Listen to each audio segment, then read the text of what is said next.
dan selamat datang teman-teman semuanya di webinar How to Achieve Your Financial Goals as a Member of Gen Z yang diadakan oleh CDC Visipol UGM. Nah, bagi teman-teman yang baru bergabung dalam webinar kali ini dan belum mengikuti akun Instagram CDC, silakan bisa melakukan follow akun kita terlebih dahulu di @cdcvisipol_ugm. Nah, karena teman-teman akan mendapatkan info-info terbaru mengenai tips karir, psikologis, dan webinar gratis lainnya mengenai persiapan karir. Oh ya, sebelumnya gimana nih kabar teman-teman peserta di sini nih? Mungkin bisa mengaktifkan kamera terlebih dahulu. Jika tidak ada kendala jaringan, kita bisa ngobrol-ngobrol sebentar sebelum masuk ke dalam sesi yang lebih seru lagi nih.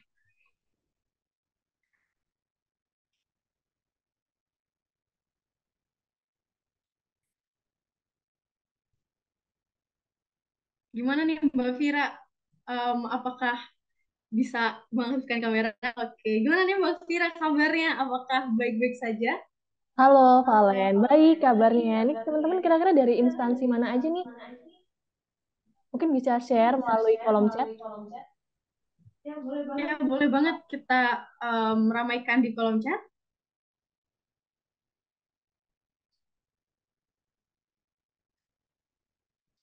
Oke, kalau misalnya belum semangat nih, kenalan dulu. Pertama dari saya dulu. Izinkan memperkenalkan diri terlebih dahulu. Nama saya adalah Valen. Saya dari CDC Visipol UGM yang kali ini akan memandu sekaligus menjadi moderator acara webinar sharing hari ini. Nah, Putu Nafa dari mana nih?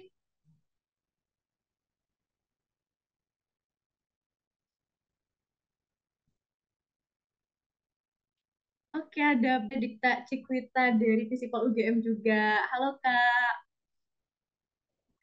Oke, dari Undip. Halo, Kak Putu.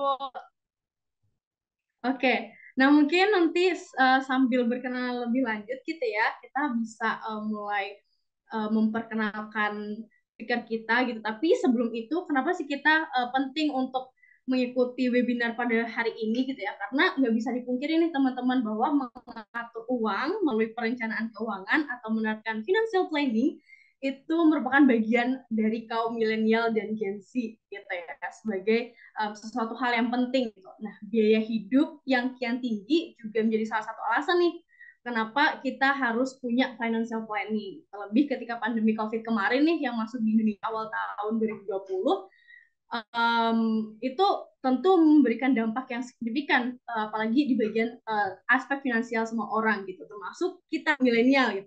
Hal ini pun sejalan dengan yang disebut pada pemaparan hasil survei oleh OJK tentang bahwa generasi milenial berusia 25 sampai 44 tahun itu merupakan generasi yang paling banyak dampak sisi finansialnya kayak gitu. Nah, pada webinar kali ini kita akan mendatangkan pembicara yang super keren, yang paling spesial, yaitu Reski Wulan Ramadanti atau kerap disapa Mbak Eki. Beliau merupakan lulusan Magister Akuntansi dari Fakultas Ekonomi dan Bisnis UGM, sekaligus co-founder Sekolah Finansial. Nah, pada kesempatan kali ini, Mbak Eki bakalan menyampaikan tentang tips mengelola persiapan finansial untuk kaum Gen Z.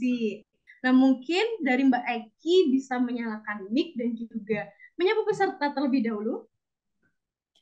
Halo, terima kasih Mbak Valen. Halo teman-teman semua, luar biasa nih. Ini tadi saya baca chat dari hampir seluruh Indonesia ya. Ada perwakilan dari tiap kampus gitu dan semoga hari ini membawa banyak ini ya aura positif ya karena bahasannya tentang uang ini Mbak Valen.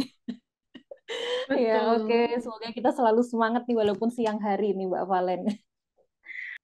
Oke, terima kasih teman-teman. Nah, sebelum masuk ke pemaparan Mbak Eki nih, udah nggak berlagi nih sebenarnya ya. Cuman sebelum itu saya akan menyampaikan beberapa rules nih teman-teman, atau peraturan dalam mengikuti sesi webinar kali ini. Nah, teman peserta diharapkan bisa mengikuti hingga sesi webinar ini berakhir ya, dengan dapat mematikan mikrofon guna menjaga acara tetap kondusif. Lalu apabila teman-teman nantinya memiliki pertanyaan, bisa ditanyakan saja melalui kolom chat atau bisa ditanyakan langsung ketika paparan materi sudah selesai dan juga masuk ke sesi Q&A seperti itu. Oke, tanpa berlama-lama lagi untuk mempersingkat waktu, waktu dan tempat saya serahkan ke Mbak Eki. Silakan Mbak Eki. Ya, terima kasih Mbak Valen. Halo teman-teman semuanya.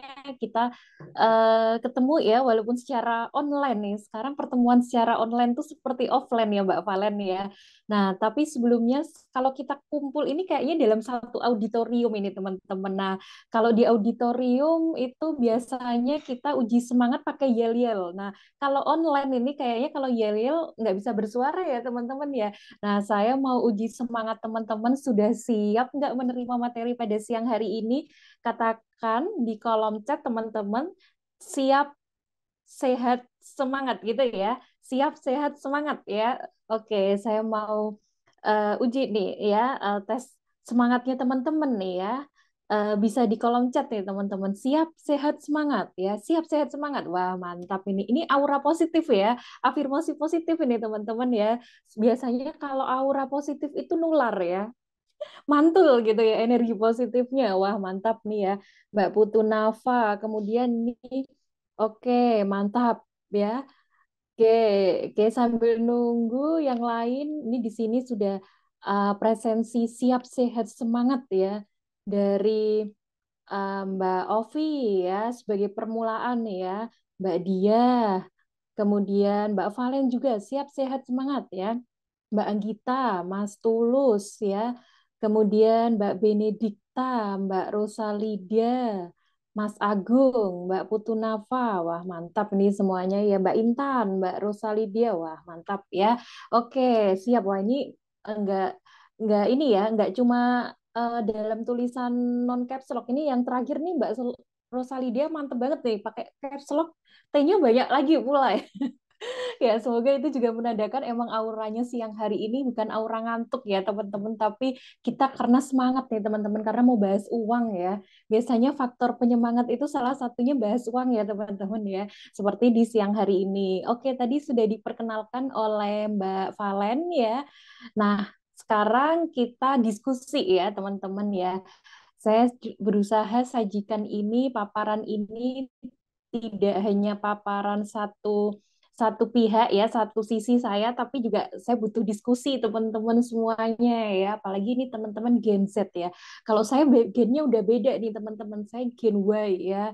Karena kelahirannya udah 96 ke atas ya, jadi gennya beda. Nah, ini teman-teman di sini sebagian besar Gen Z ya. Oke.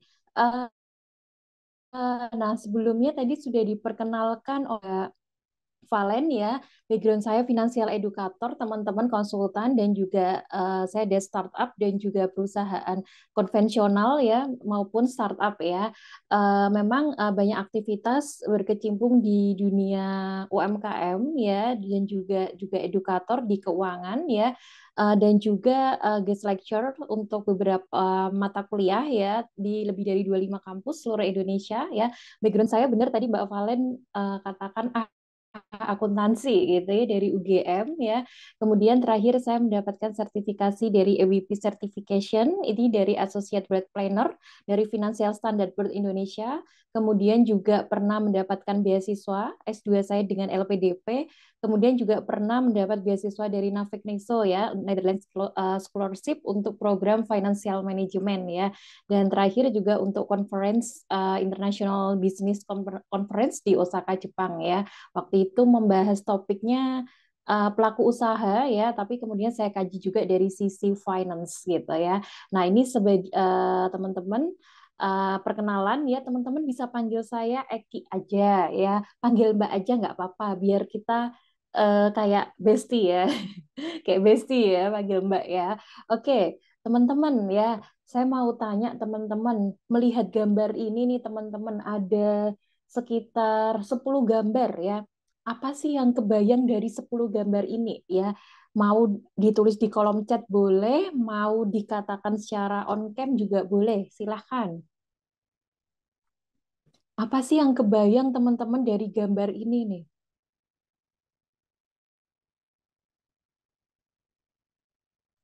Ada yang mau menyampaikan? Ini kayaknya, oke. Apa nih teman-teman? Pusing? atau apa nih keadaan stres karena pekerjaan. Wah, Mas Fahmi, Mbak Diah stres ya. Mbak Valen hustle culture, Mbak. Wah, mantap nih ya. Bahasanya udah anak-anak Gen Z ya ini ya. Dimarahin atasan. Wah, ya oke. Auranya negatif semua ya jadinya ya. Oke. Ada yang mungkin ini kalau gambarnya ini kayaknya gambarnya suatu hal yang negatif ya teman-teman. Pusing, dimarahin atasan, stres ya. Stres skripsi dan part time. Wah, ini jadi curhat ini ya. Nanti kita di sini jadi ajang curhat nih ya teman-teman ya. Ya, tapi kalau teman-teman lihat memang betul ya. Oke, semangat Kak Cindy ya. Semangat semangat ya. Atasan yang salah, kita yang korban. Wah, ini kenapa jadi curhat ya semua ya di sini ya? Ya, oke. Nah, ini dia nih teman-teman nih ya. Kayaknya situasinya pengen berontak ya. Pengen berontak karena mungkin ditelan kerjaan atau ditelan atasan. Kalau teman-teman di sini mahasiswa ditelan skripsi ya, pembimbing minta ini, ternyata ini ya, kalau yang mainan pesawat kertas sudah acceptance, wah ini dia nih ya, ada perbedaan pandangan ya. Tapi memang sebagian besar ya kita tergambarnya suatu hal yang kayaknya nggak asik ya, suatu hal yang bikin kita tuh kayak pengen berontak ya. Nah, coba bandingkan teman-teman dengan situasi yang ini nih teman-teman ya. Oke, bentar. Nah, oke, jam 6 pagi kita olahraga ya. Kemudian jam 9 sampai jam 6 melakukan aktivitas ya apapun itu baik itu di kampus, di pekerjaan ya. Kemudian jam 6 sampai jam 10 oke, family time ya. Kemudian jam 11 tidur, kemudian udah selesai gitu lagi. Nah, apa nih teman-teman yang tergambar dari 5 gambar ini?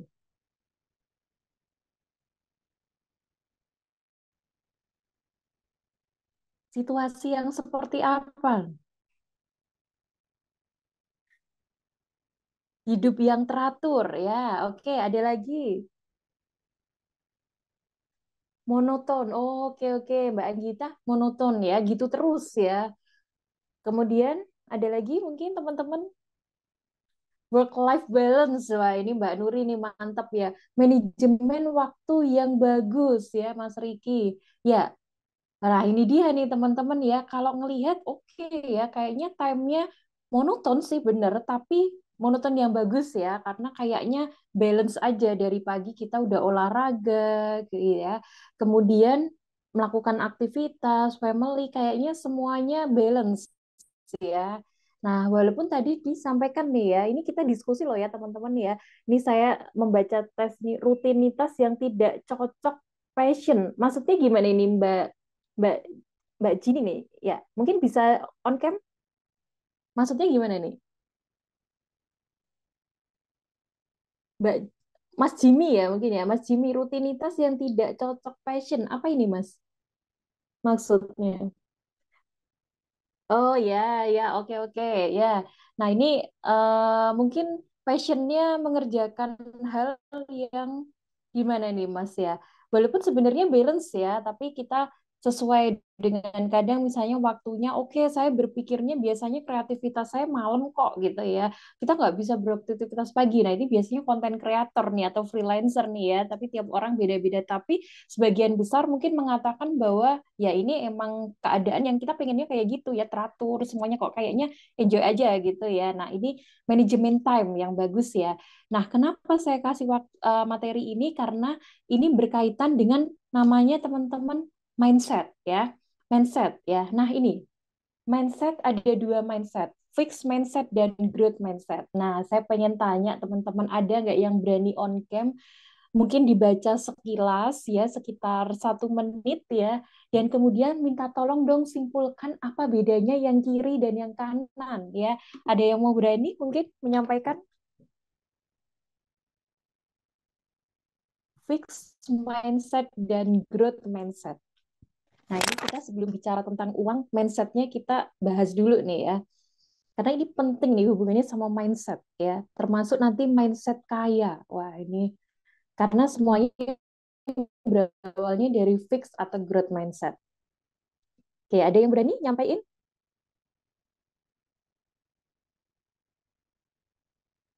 Mungkin Mbak Sri Rahmawati udah mulai on cam tuh Mbak Ki. Wah, mantap nih. Ya, silakan Kak Sri.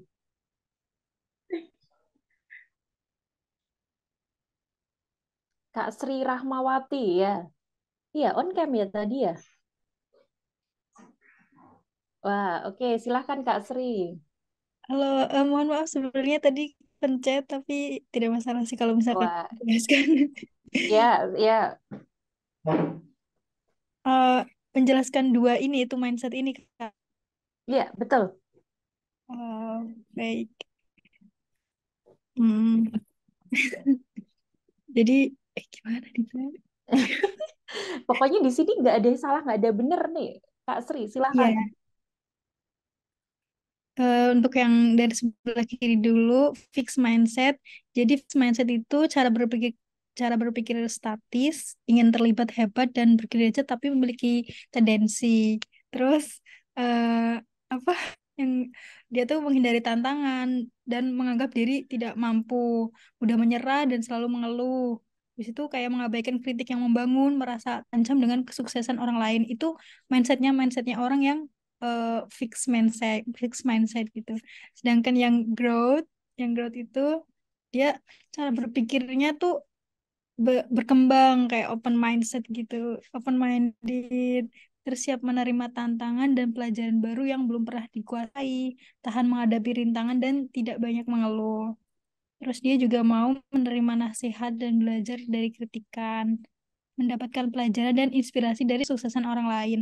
Jadi kalau setelah saya baca ini, antara dua mindset ini, antara fix dan growth itu bertolak belakang, growth dan fix. Kalau fix itu ya pikiran-pikirannya orang yang nggak terbuka gitu lah menurut saya. Tapi kalau yang growth berarti ya dia tuh mau bertumbuh, mau mau menerima kritikan gitu. Kalau fix itu kayak stuck tuh diem. Kalau growth itu dia mau berproses Mau gitu, mau maju. maju gitu ya. Nah, Ya, sekarang maju. pertanyaan terakhir, Kak Sri, dengan pengertian fix dan growth mindset sekarang ada di mana nih? Saya maksudnya. Iya, iya. Oh, jadi saya sebagai mahasiswa sendiri, saya menempatkan saya kalau rasa berefleksi itu saya menempatkan pada posisi growth karena di situ saya di kelas saya dituntut untuk berpikir kritis. Di apa setelah berpikir kritis itu otomatis kayak kita ada tim, ada grup yang mana kita pasti akan belajar gimana cara kita menerima kritikan dari orang lain, gimana cara kita siap menerima hal-hal baru, mau belajar gitu. Terus ya basically itu sih growth Kak. Siap, wah mantap ini awalan yang baik ya. Oke, berani mengatakan saya sudah growth ya, sudah growth mindset ya. Nah, semoga yang Ya. lainnya juga ini di sini 100% semuanya sudah growth mindset ya.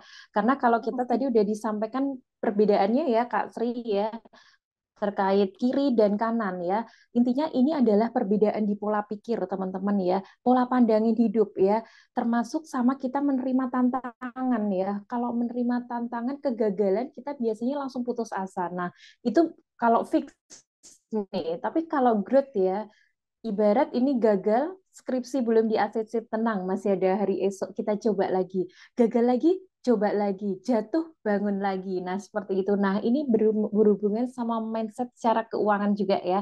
Karena kayak kita kadang pengen kaya, tapi mindset kayanya belum terbentuk. Nah, ini kita kita benahi dulu ya. Pastikan teman-teman sudah punya growth mindset karena ini adalah cara untuk kita bisa menerima ilmu baru ya, apapun itu. Biasanya kalau kita merasa udah tahu suatu hal, ada ilmu baru, kadang ngerasa oh aku udah tahu kok. Nah, tapi ini kalau yang ikut webinar ini saya katakan semuanya growth karena kita mau belajar ilmu yang baru ya, terutama ilmu keuangan ya.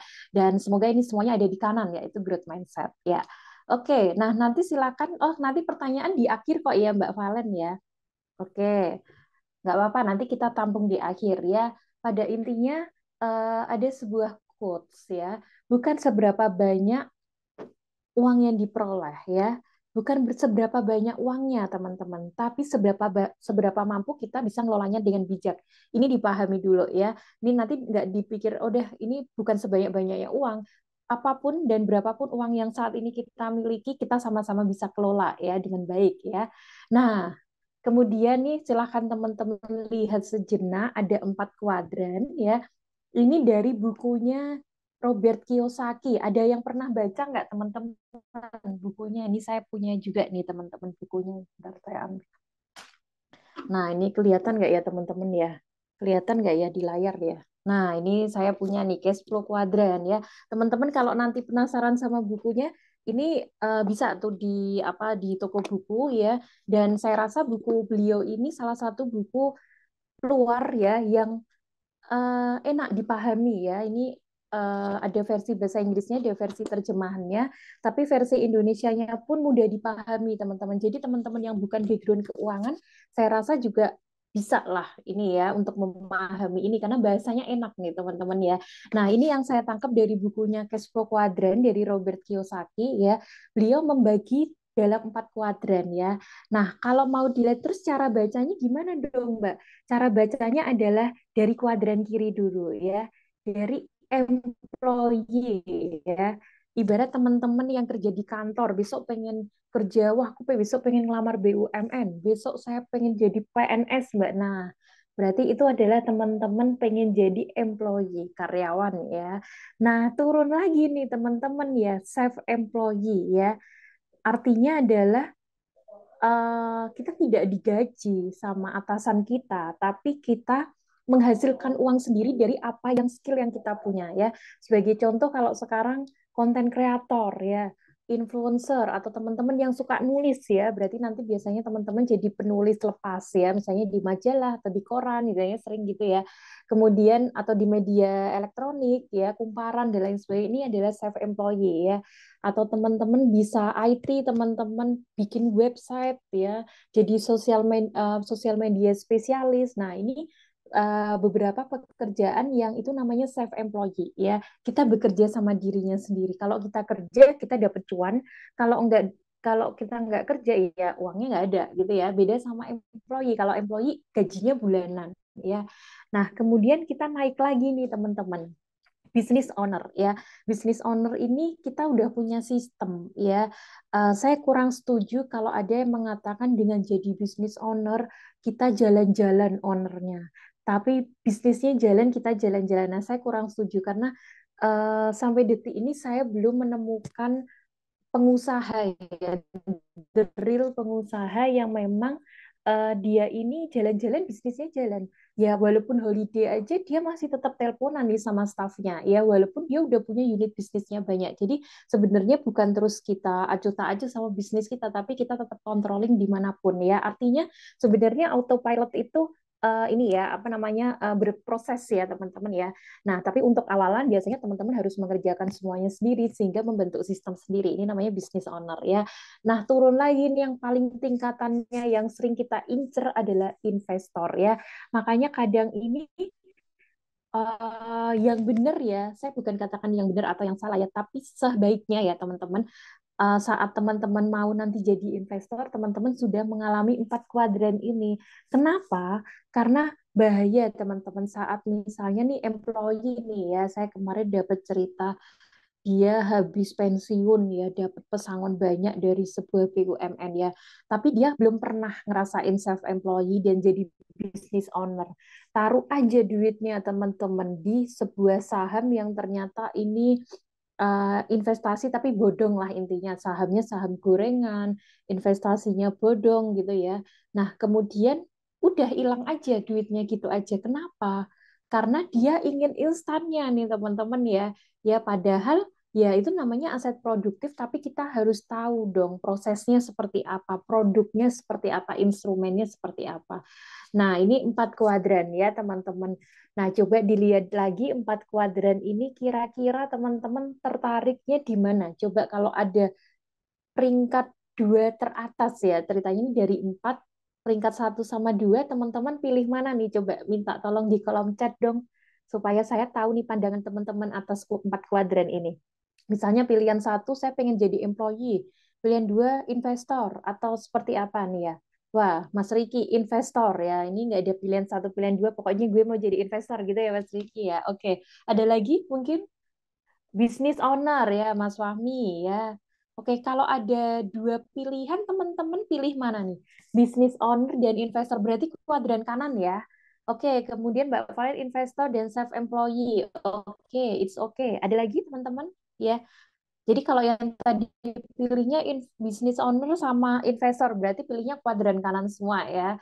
Ya, ada yang mungkin pilihnya kuadran kiri, kuadran kanan. Nah, ini employee tapi juga investor ya. Mbak Gita, business owner dan self-employee. Oke, campur ya, kuadran kiri kanan ya. Oke, ada lagi yang mau berpendapat nih, supaya teman-teman nih habis growth mindset tadi langsung punya pandangan nih, aku nantinya pengen gimana ya gitu. Pertanyaannya mungkin ya, oke Mbak Putu, employee dan investor. Oke, sip sip. Eh, Sampai sini saya merasa bahwa untuk teman-teman kebanyakan kayaknya tetap menjadi employee ya. Oke, saya tidak mengajak teman-teman. Nah, ini dia nih teman-teman. Kadang salah kaprahnya adalah semua menjadi business owner ya. Itu adalah yang paling sukses. Enggak, teman-teman ya. Untuk awalan benar tadi mungkin Mbak siapa Mbak Cindy atau terakhir Mbak siapa tadi Mbak Cindy ya, fresh graduate biasanya dari employee, iya benar. Malah saya sarankan sebenarnya oke, teman-teman harus kerja sama orang dulu teman-teman ya, baru teman-teman nanti bikin bisnis. Tapi paling enggak teman-teman udah pernah ngerasain ya, kerja sama orang itu jadi employee rasanya gimana. Kemudian turun lagi, aku nggak mau kerja sama orang, aku bisa jual skillku. Nah, berarti tiba-tiba teman-teman jadi konten kreator ya. Konten kreator kemarin saya habis ngaudit teman-teman ya.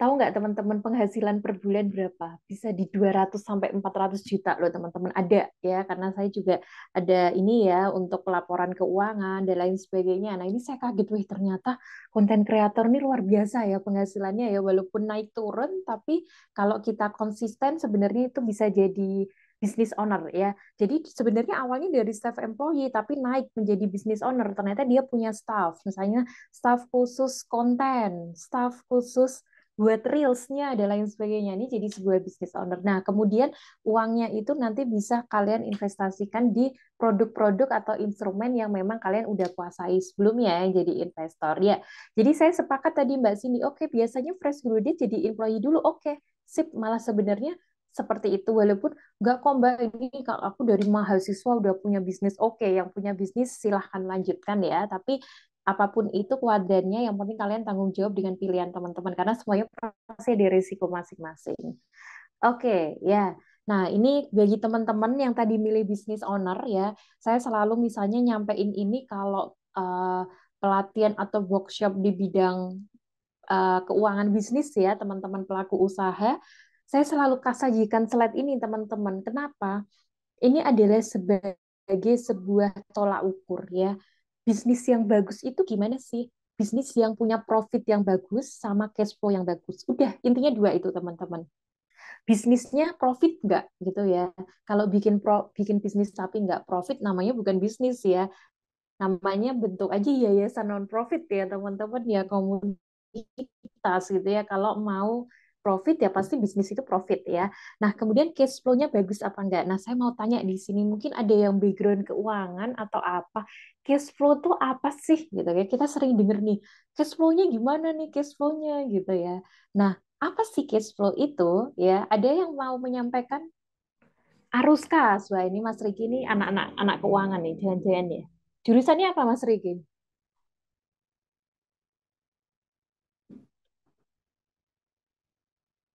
Akuntansi. Nah, bener nih ya, langsung sebut cash flow itu arus kas ya. Duh, Kak, aku nggak tahu karena itulah saya kedua ya. Ya, oke, oke, sip ya. Arus kas ya, kalau dalam bahasa akuntansinya ya Mas Riki arus kas ya. Tapi di sini karena saya rasa ini backgroundnya nggak akuntansi semuanya ya. Nah, ini saya menyajikan dalam yang sesi yang paling enak aja. Cash flow itu perputaran uang, intinya gitu ya. Jadi kalau ada bisnis ya, cash flow-nya ada nggak? Intinya uangnya ada nggak gitu ya. Jadi cash flow ini adalah kalau tadi dalam bahasa akuntansi si arus kas ya. Intinya adalah keluar masuknya uang, teman-teman ya. Ini uangnya ada apa enggak? Uangnya ada di dompet atau di bank atau di tangan. Nah, ini cash flow nih ya.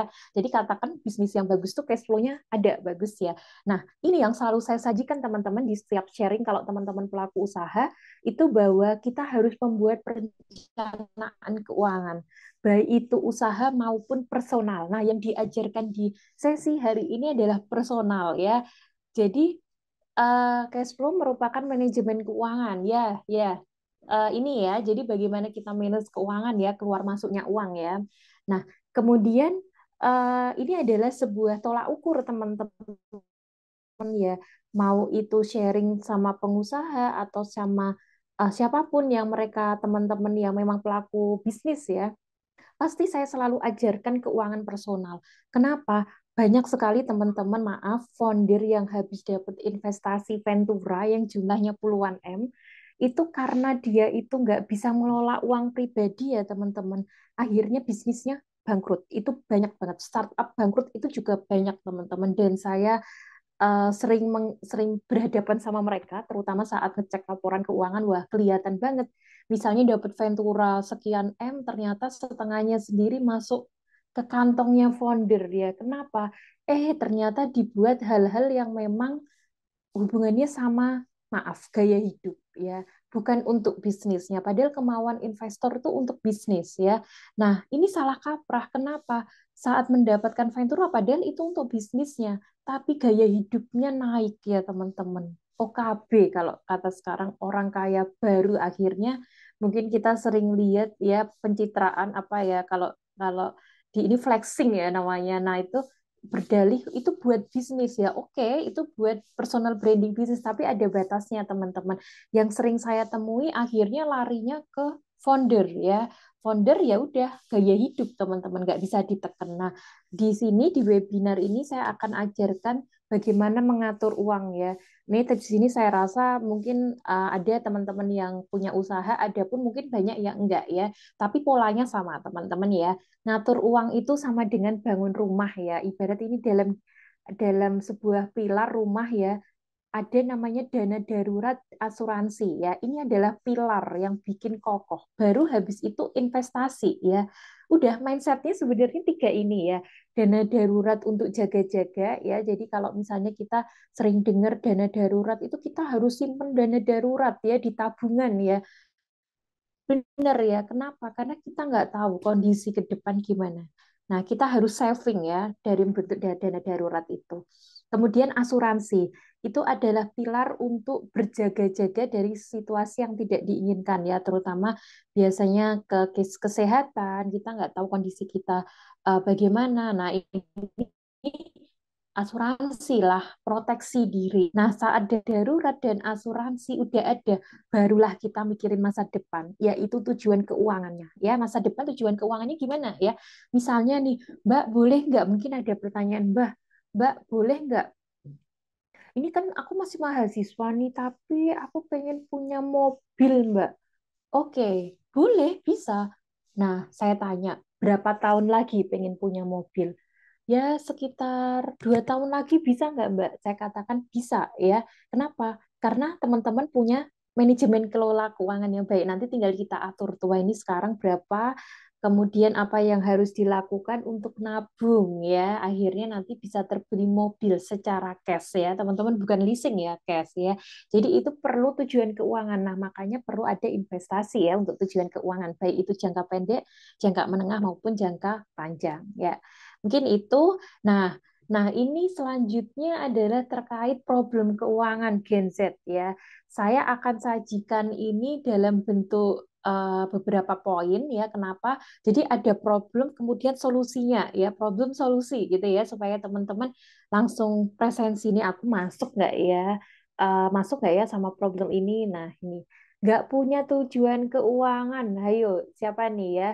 Gajinya habis gitu aja nih kalau mahasiswa belum punya gaji ya teman-teman ya katakanlah uang orang tua deh ya orang tua ngasih tiap bulan ya misalnya udah habis ya kayaknya nggak tersisa ya tabungan stuck ya nah ini dia ya tabungannya nggak ada nih ya yang diisi nggak ada, rekeningnya sih ada ya, tapi tabungannya nggak ada ya saldonya ya. Nah, nggak punya tabungan ya, boro-boro mikirin investasi Mbak, uangnya aja nggak ada. Nah, ini dia nih teman-teman ya, kita nggak usah jauh-jauh mikirin investasi, udah kita mikirin tujuan keuangan dulu ya. Apa nih ya? Nah, gimana dong solusinya? Ada dua solusi teman-teman ya, membuat perencanaan pemasukan dan pengeluaran bulanan. Nah, ini saya mau cek nih teman-teman. Dari teman-teman yang join ini ada nggak yang sudah membuat poin nomor satu ya? Katakan sudah nih teman-teman. Ada yang udah? Oh saya sudah Mbak itu walaupun di notes. Wah Mbak Nadia udah. Oke saya boleh tanya. Oh, oke Mas Riki belum. Oke Mbak Nadia bisa on cam mungkin? Mas Immanuel sudah tapi tidak konsisten ya. Mbak Nadia, halo? Ya, oke. Mbak Nadia tadi sudah ya membuat pemasukan dan pengeluaran bulanan ya. Dalam bentuk apa itu kalau boleh tahu Mbak Nadia? Halo, Iya, dengar? silakan. Jelas. Ya, Ya, jelas. ya, saya in, saya di sini adalah seorang pekerja.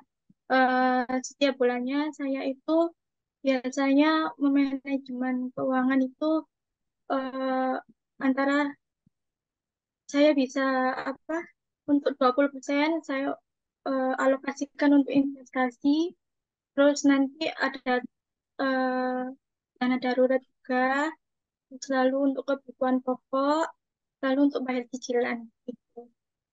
Oke, ya jadi sudah ada punya rules 50-30-20 ya kayaknya ya, Mbak Nadia ya. Oh ya ya udah bagus itu ya. Tapi sudah ada ada ini ya, pencatatan pemasukan pengeluaran ya, bulanan ya. Sudah. Oke oke, sudah. Ini masih mahasiswa atau sudah bekerja? Sudah bekerja. Oh, sudah bekerja. Oke, oke ya. Jadi sudah ada gaji bulanan ya, Mbak Nadia ya. Oke, sip. Terima kasih. Nah, kemudian yang kedua nih, teman-teman, solusinya adalah membuat dua rekening terpisah untuk biaya hidup dan tabungan. Nah, kalau Mbak Nadia nomor dua ini nggak pakai dua rekening apa di rekening yang sama nih? Karena udah bekerja nih ya. Kalau untuk tabungan sih saya masih manual, belum ke rekening. Tapi Oke. sudah saya pisah antara biaya hidup sama tabungan. Berarti pakai amplop ya? Pakai Iya, oh iya ya nanti saya akan ajarkan teori amplop nih tapi keren loh ini ya manual ya, tapi ternyata kalau dilakukan ini ya benar-benar yang penting ini ya kerasa ya Mbak Nadia ya iya. bagaimana membagi alokasinya ya.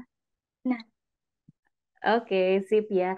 Ya, jadi kalau tadi Mbak Nadia saya tangkap pakai amplop, teman-teman. Boleh, boleh banget ya. Tapi kalau mau versi di tabungan ya buat rekening terpisah aja gitu ya. Jadi satu nanti diambilnya untuk biaya hidup ya. Satunya nggak usah diambil apapun buat tabungan ya. Ini tapi sebagai solusi. Tapi kalau mau pakai amplop boleh banget. Baru nanti kalau udah terkumpul kita tinggal tabung gitu ya Mbak Nadia ya. Jadi cukup satu rekening ya. Jadi ini adalah solusi ya. Tergantung nanti teman-teman suka yang mana ya, yang mudah dilakukan ya. Kemudian, oke, problem yang kedua ya, lifestyle lebih penting karena YOLO ya. You only live once ya. Udah cukup sekali kok ya. Kapan lagi Coldplay datang lagi ya? Sekali seumur hidup ya kemarin. Ya, ayo siapa yang kemarin dapat war tiket ini? Ada yang dapat? Katanya sih sebuah pencapaian ya, katanya sih, katanya. Katanya siapa itu menjadi mendapat war tiket ini adalah sebuah pencapaian luar biasa. Itu ada pernah tuh saya lihat reelsnya, wah ini udah ini banget nih ya. Ya kalau privilege-nya oke ya, ini ada teman-teman nih yang udah dapat mungkin ya, atau ya ini karena 11 juta ya lumayan ya, mending buat ditabung ya, 4 juta lagi dapat beli motor ya teman-teman ya. Ya jadi eh, lebih baik teman-teman tidak terpengaruh dengan lingkungan ya. Nah, ini biasanya nih yang terjadi nih keuangan berantakan, tuntutannya gaya hidup ya. Akhirnya teman-teman ya karena pengen pakai iPhone misalnya, ternyata pinjol ya, pakai paylater. Kenapa nih? Kenapa? Karena kemampuan kita saat ini belum ada. Makanya ada pinjol ya, pinjaman online ya atau paylater ya. Kalau kalian sering pakai paylater itu kan sebenarnya bayarnya misalnya nanti ya paylater ya karena sekarang teman-teman belum mampu secara mungkin kalau aku bayar sekarang nggak mampu, aku mampunya bulan depan, ya udah berarti sekarang belinya bulan depan aja saat teman-teman mampu ya. Kenapa? Karena ini adalah mindset teman-teman. Kalau teman-teman udah terbiasa mindsetnya kayak gini, besok walaupun teman-teman maaf ya dapat penghasilan lebih ya, teman-teman akan terus gaya hidupnya naik. Ya udah, ini tradisi teman-teman ya, kebiasaan. Katanya sih kalau kebiasaan itu adalah 21 hari yang dilakukan secara terus-menerus dan akhirnya jadi terbiasa ya. Nah, ini teman-teman coba nanti di apa ya, evaluasi ya, apakah aku masih pakai pay letter ya, pakai pinjol ya. Nah, solusinya adalah gimana? Berani berkata tidak ya.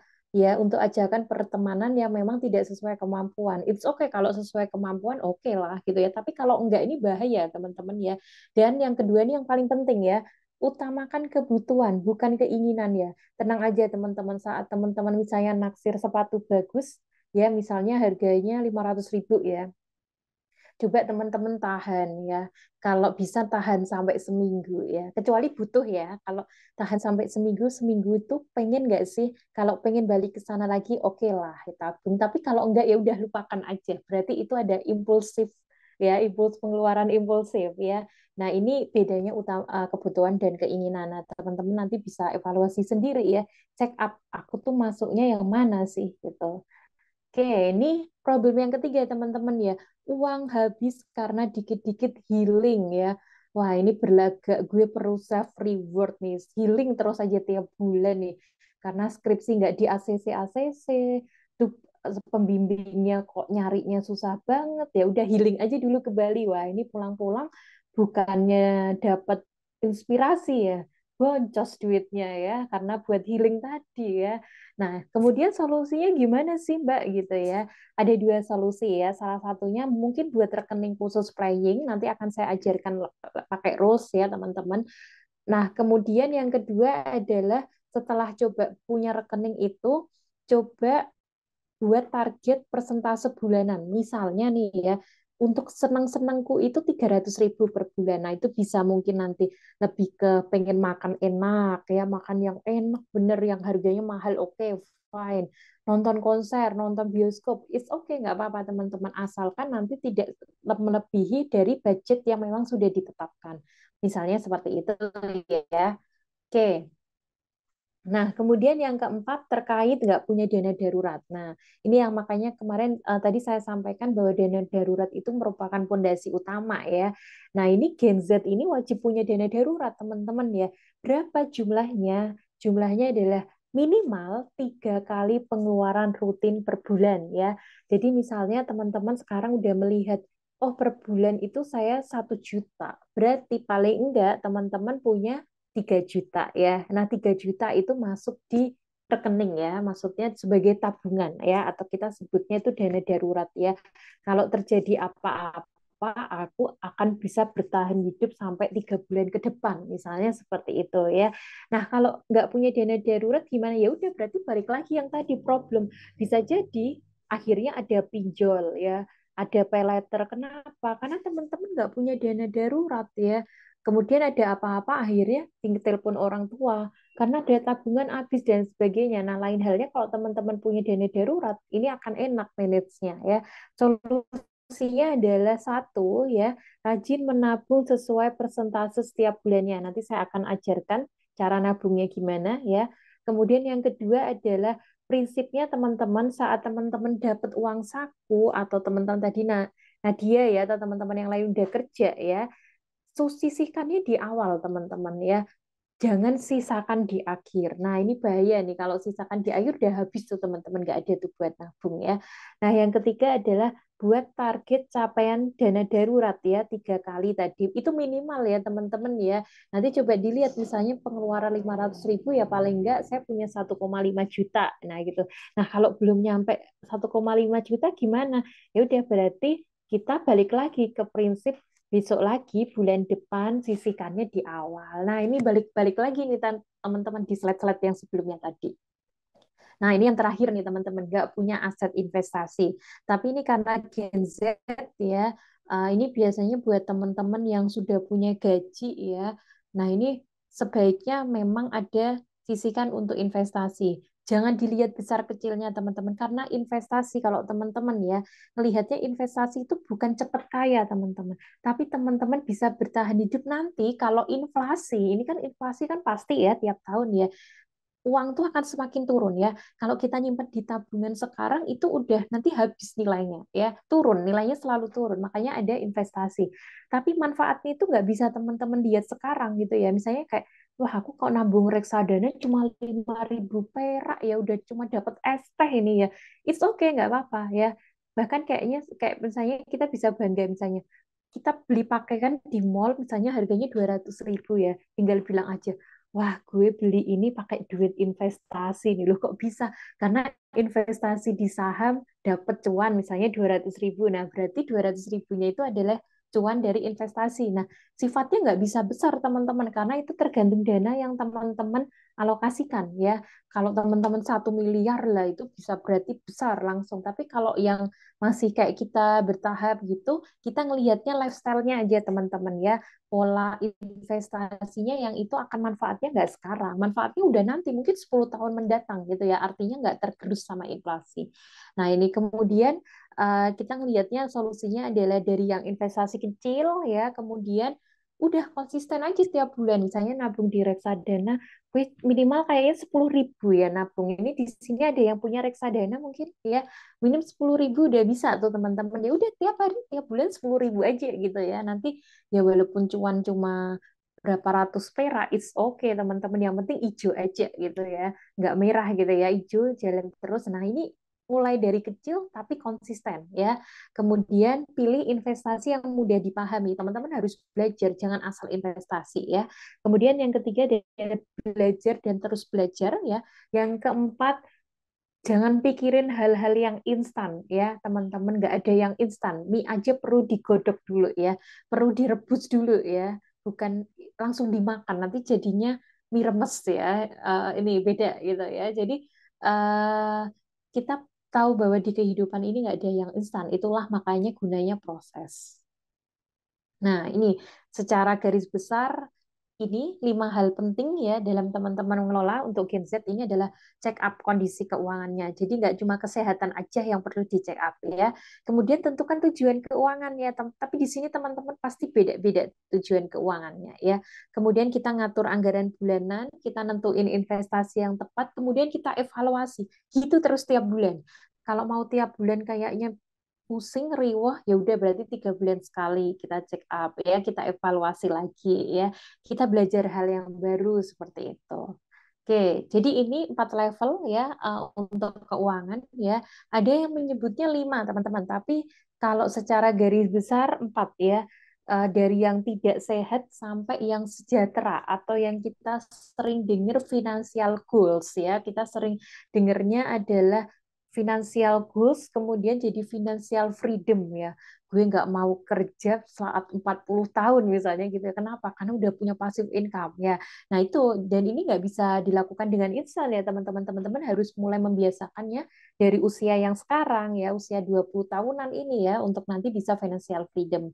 Nah yang pertama adalah kategori nggak sehat teman-teman ya. Nggak sehat itu adalah pengeluarannya lebih besar dari penghasilan ya, bahkan punya utang ya, utangnya utang konsumtif ya teman-teman, kartu kredit, pinjaman online untuk, jadi utang-utang yang memang itu nggak penting ya, kayak misalnya beli iPhone kredit ya, utang konsumtif teman-teman ya, pengeluarannya lebih besar. Nah ini udah jelas tidak sehat ya. Kemudian naik lagi sehat ya, dari tidak sehat kemudian sehat ya, pengeluaran pemasukannya sama ya, tapi nggak punya utang ya, intinya balance aja lah. Nah itu bisa dikatakan sehat ya. Jadi nanti coba di check up, oke kayaknya masih aman sih Mbak pengeluaran sama pemasukanku, oke berarti sehat ya. Tapi kita nggak cukup sehat teman-teman ya, kita perlu punya penghasilan lebih besar daripada pengeluaran, atau kita sebutnya mandiri ya. Dan ini adalah tanda teman-teman udah bisa nabung atau investasi, berarti teman-teman udah mandiri ya. Naik lagi sejahtera, udah penghasilannya lebih besar dari pengeluaran, bisa nabung, punya dana darurat, investasi plus ada passive income ya. Jadi investasinya sudah bisa menghasilkan. Ya, ini namanya sejahtera. Sebenarnya satu lagi financial freedom ya, ibarat udah kita nggak kerja ini beres lah, itu semuanya dari passive income kita ya. Mungkin punya kos-kosan, udah tiap hari saya ini kok biaya hidup ya dari orang yang ini ya, orang yang bayar kos-kosan. Nah, ini hal-hal kayak gini nih teman-teman atau yang biasa disebut financial freedom ya. Tapi saya rasa semua perlu proses. Teman-teman menjadikan keuangan tidak sehat ke sehat pun itu sudah luar biasa, teman-teman ya. Jadi paling enggak teman-teman sudah ada di titik dua nanti ya. Walaupun sekarang udah mau kerja, fresh graduate ya, atau masih mahasiswa atau udah kerja, teman-teman nanti sudah ada di poin sehat. Itu adalah poin inti dari financial goals ya. Teman-teman punya tujuan keuangan itu paling enggak di kondisi sehat. Kalau nggak sehat, bingung teman-teman. Mau nabung nggak ada uangnya, ya. Buru-buru buat nabung, Mbak. Buat pengeluaran biaya hidup aja udah pusing ini. Pinjolnya di mana.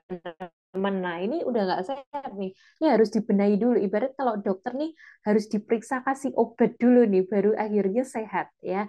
Begitupun selanjutnya, kemudian ibarat kalau bayi bisa apa bisa bisa makan sendiri, kemudian bisa jalan, kemudian bisa menghidupi sendiri ya kalau itu sejahtera. Nah, ini adalah tingkatannya seperti itu dalam keuangan. Nanti mungkin silahkan nanti kita open discuss ya buat teman-teman yang mungkin mau bahas tentang ini ya. Mungkin itu kemudian bentar, kayaknya ada. Nah, ini yang paling inti nih teman-teman. Kalau tadi Mbak Nadia kayaknya sempat dengar sudah punya persentase. Ya, benar ya, persentasenya 50-30-20 ya. 50% itu living, biaya hidup ya. Jadi teman-teman buat biaya sehari-hari lah ya. Beli sabun, beli sampo, beli makan ya, transportasi, bensin itu living.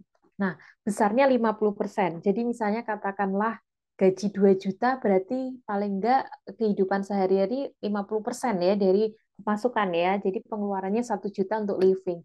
Nah, sisanya dibagi jadi saving dan playing ya. Saving ini dana darurat, kemudian buat sedekah, zakat ya, tabungan, investasi. Termasuk teman-teman yang mungkin sudah punya cicilan ya, misalnya cicilan ini dalam bentuk kayak mungkin kredit iPhone atau kredit laptop gitu. Nah, boleh nggak Mbak kalau kredit boleh, asalkan nggak lebih dari 30%. Teman-teman nanti tinggal dihitung aja dari pemasukan sekarang berapa. Kalau masih maksimal 30% masih aman, boleh gitu ya. Tapi kalau udah lebih dari itu, nanti kalian pusing ya. Dan saya tidak sarankan untuk itu ya. Kemudian tetap aja kenapa? Karena perlu ada playing teman-teman ya. Hidup itu karena cuma sekali, bukan terus menghambur-hamburkan, tapi juga jangan jadi akhirnya nggak apa ya ceritanya ini enggak bahagia ya. Kita juga perlu lifestyle, kita perlu kadang-kadang makan enak, pengen liburan, healing ya, atau belanja di all shop misalnya ya, atau belanja pakaian dan lain sebagainya. Nah, ini katakanlah kasih 20% ya. Atau saving sama playing kalau di awal bisa dibalik boleh ya, karena baru nerima gaji, jadi 30-nya playing, 20%-nya saving juga boleh. Tapi untuk kehidupan sehari-hari maksimal 50% dari income ya. Kemudian ini nih, ini sebagai contoh nih. Misalnya katakanlah mahasiswa ya, kalau fresh graduate kayaknya gajinya lebih dari 1,5 ya. UMR Jogja itu kan 2 juta ya teman-teman ya. Minimal ya. Jadi saya rasa kalau kalau teman-teman udah fresh grade gajinya bisa lah di atas 1,5 ini. Teman-teman ini katakanlah mahasiswa lah, ibarat dapat uang saku dari orang tua ya. Nah, ini langsung aja dibagi nih. Jadi 50%-nya 750.000 ini untuk makan, minum ya. Mungkin teman-teman perlu obat kalau sakit, listrik, untuk biaya kos dan lain sebagainya. Ini 50%. Sisanya 30%, oke, ini buat playing ya. Nongkrong, ngopi, makan enak, beli pakaian all shop ya, 450. Sisanya, nah ini buat nabung. Mau ditabung, mau diinvestasikan silahkan. Itu pilihan ya. Mau nabung buat dana darurat itu juga lebih baik ya. Jadi ini adalah rules 50-30-20 ya. Kalau teman-teman mempraktekkan ini dari sekarang, saya yakin nanti keuangan teman-teman udah bisa terkelola dengan baik ya, dibandingin tidak pakai rule yang ini. Oke, gitu. Nah, ini adalah salah satu investasi yang bukan salah satu ya teman-teman ya, beberapa investasi Gen Z ya yang mungkin bisa dilakukan ya. Dalam bentuk mungkin tabungan dan dana darurat ini paling inti. Jadi menurut saya dahulukan yang tabungan dana darurat ya. Baru kalau ada duit tambahan dari teman-teman mungkin self employee ya, nabung atau lain dari pekerjaan ya, itu teman-teman bisa nabung untuk emas ya. Emas kemudian tabungan jangka panjang ya biasanya untuk persiapan pensiun ya. Kalau teman-teman mulai persiapkan dari sekarang. Kemudian reksadana, saya sarankan mungkin di awal reksadananya pasar uang dulu yang kayak ada produk deposito, produk-produk yang walaupun returnnya rendah, tapi ini paling aman ya reksadana. Kemudian P2P lending sama saham. Nah, ini saham yang paling akhir supaya teman-teman harus belajar dulu analisis teknikal itu apa, analisis fundamental apa. Secara keilmuan harus digodok dulu baru teman-teman investasi ke saham. Kalau P2P lending biasanya kayak akseleran ya namanya ya, Investory ya, itu bisa dipakai. Oke. Ya, baik teman-teman ya. Oke, kita lanjutkan dari tadi kita bahas investasi ya, teman-teman ya. Oke. Nah, dari semua investasi ini teman-teman ya, mana yang paling menarik nih menurut teman-teman nih? Yang paling menarik nih.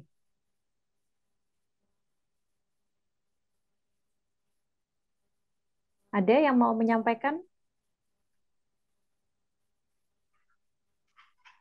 Wah, saham ya, Mas Imanwan saham. Ya, reksadana Mbak Dwi. Oke, ada lagi wah saham. Wah, ini saya penasaran nih paling menariknya kenapa nih? Ada yang mau on cam? Kenapa kok saham ini paling menarik? Nah, ini saya penasaran ini teman-teman nih. Ada apa? Kenapa saham ini dikatakan paling menarik?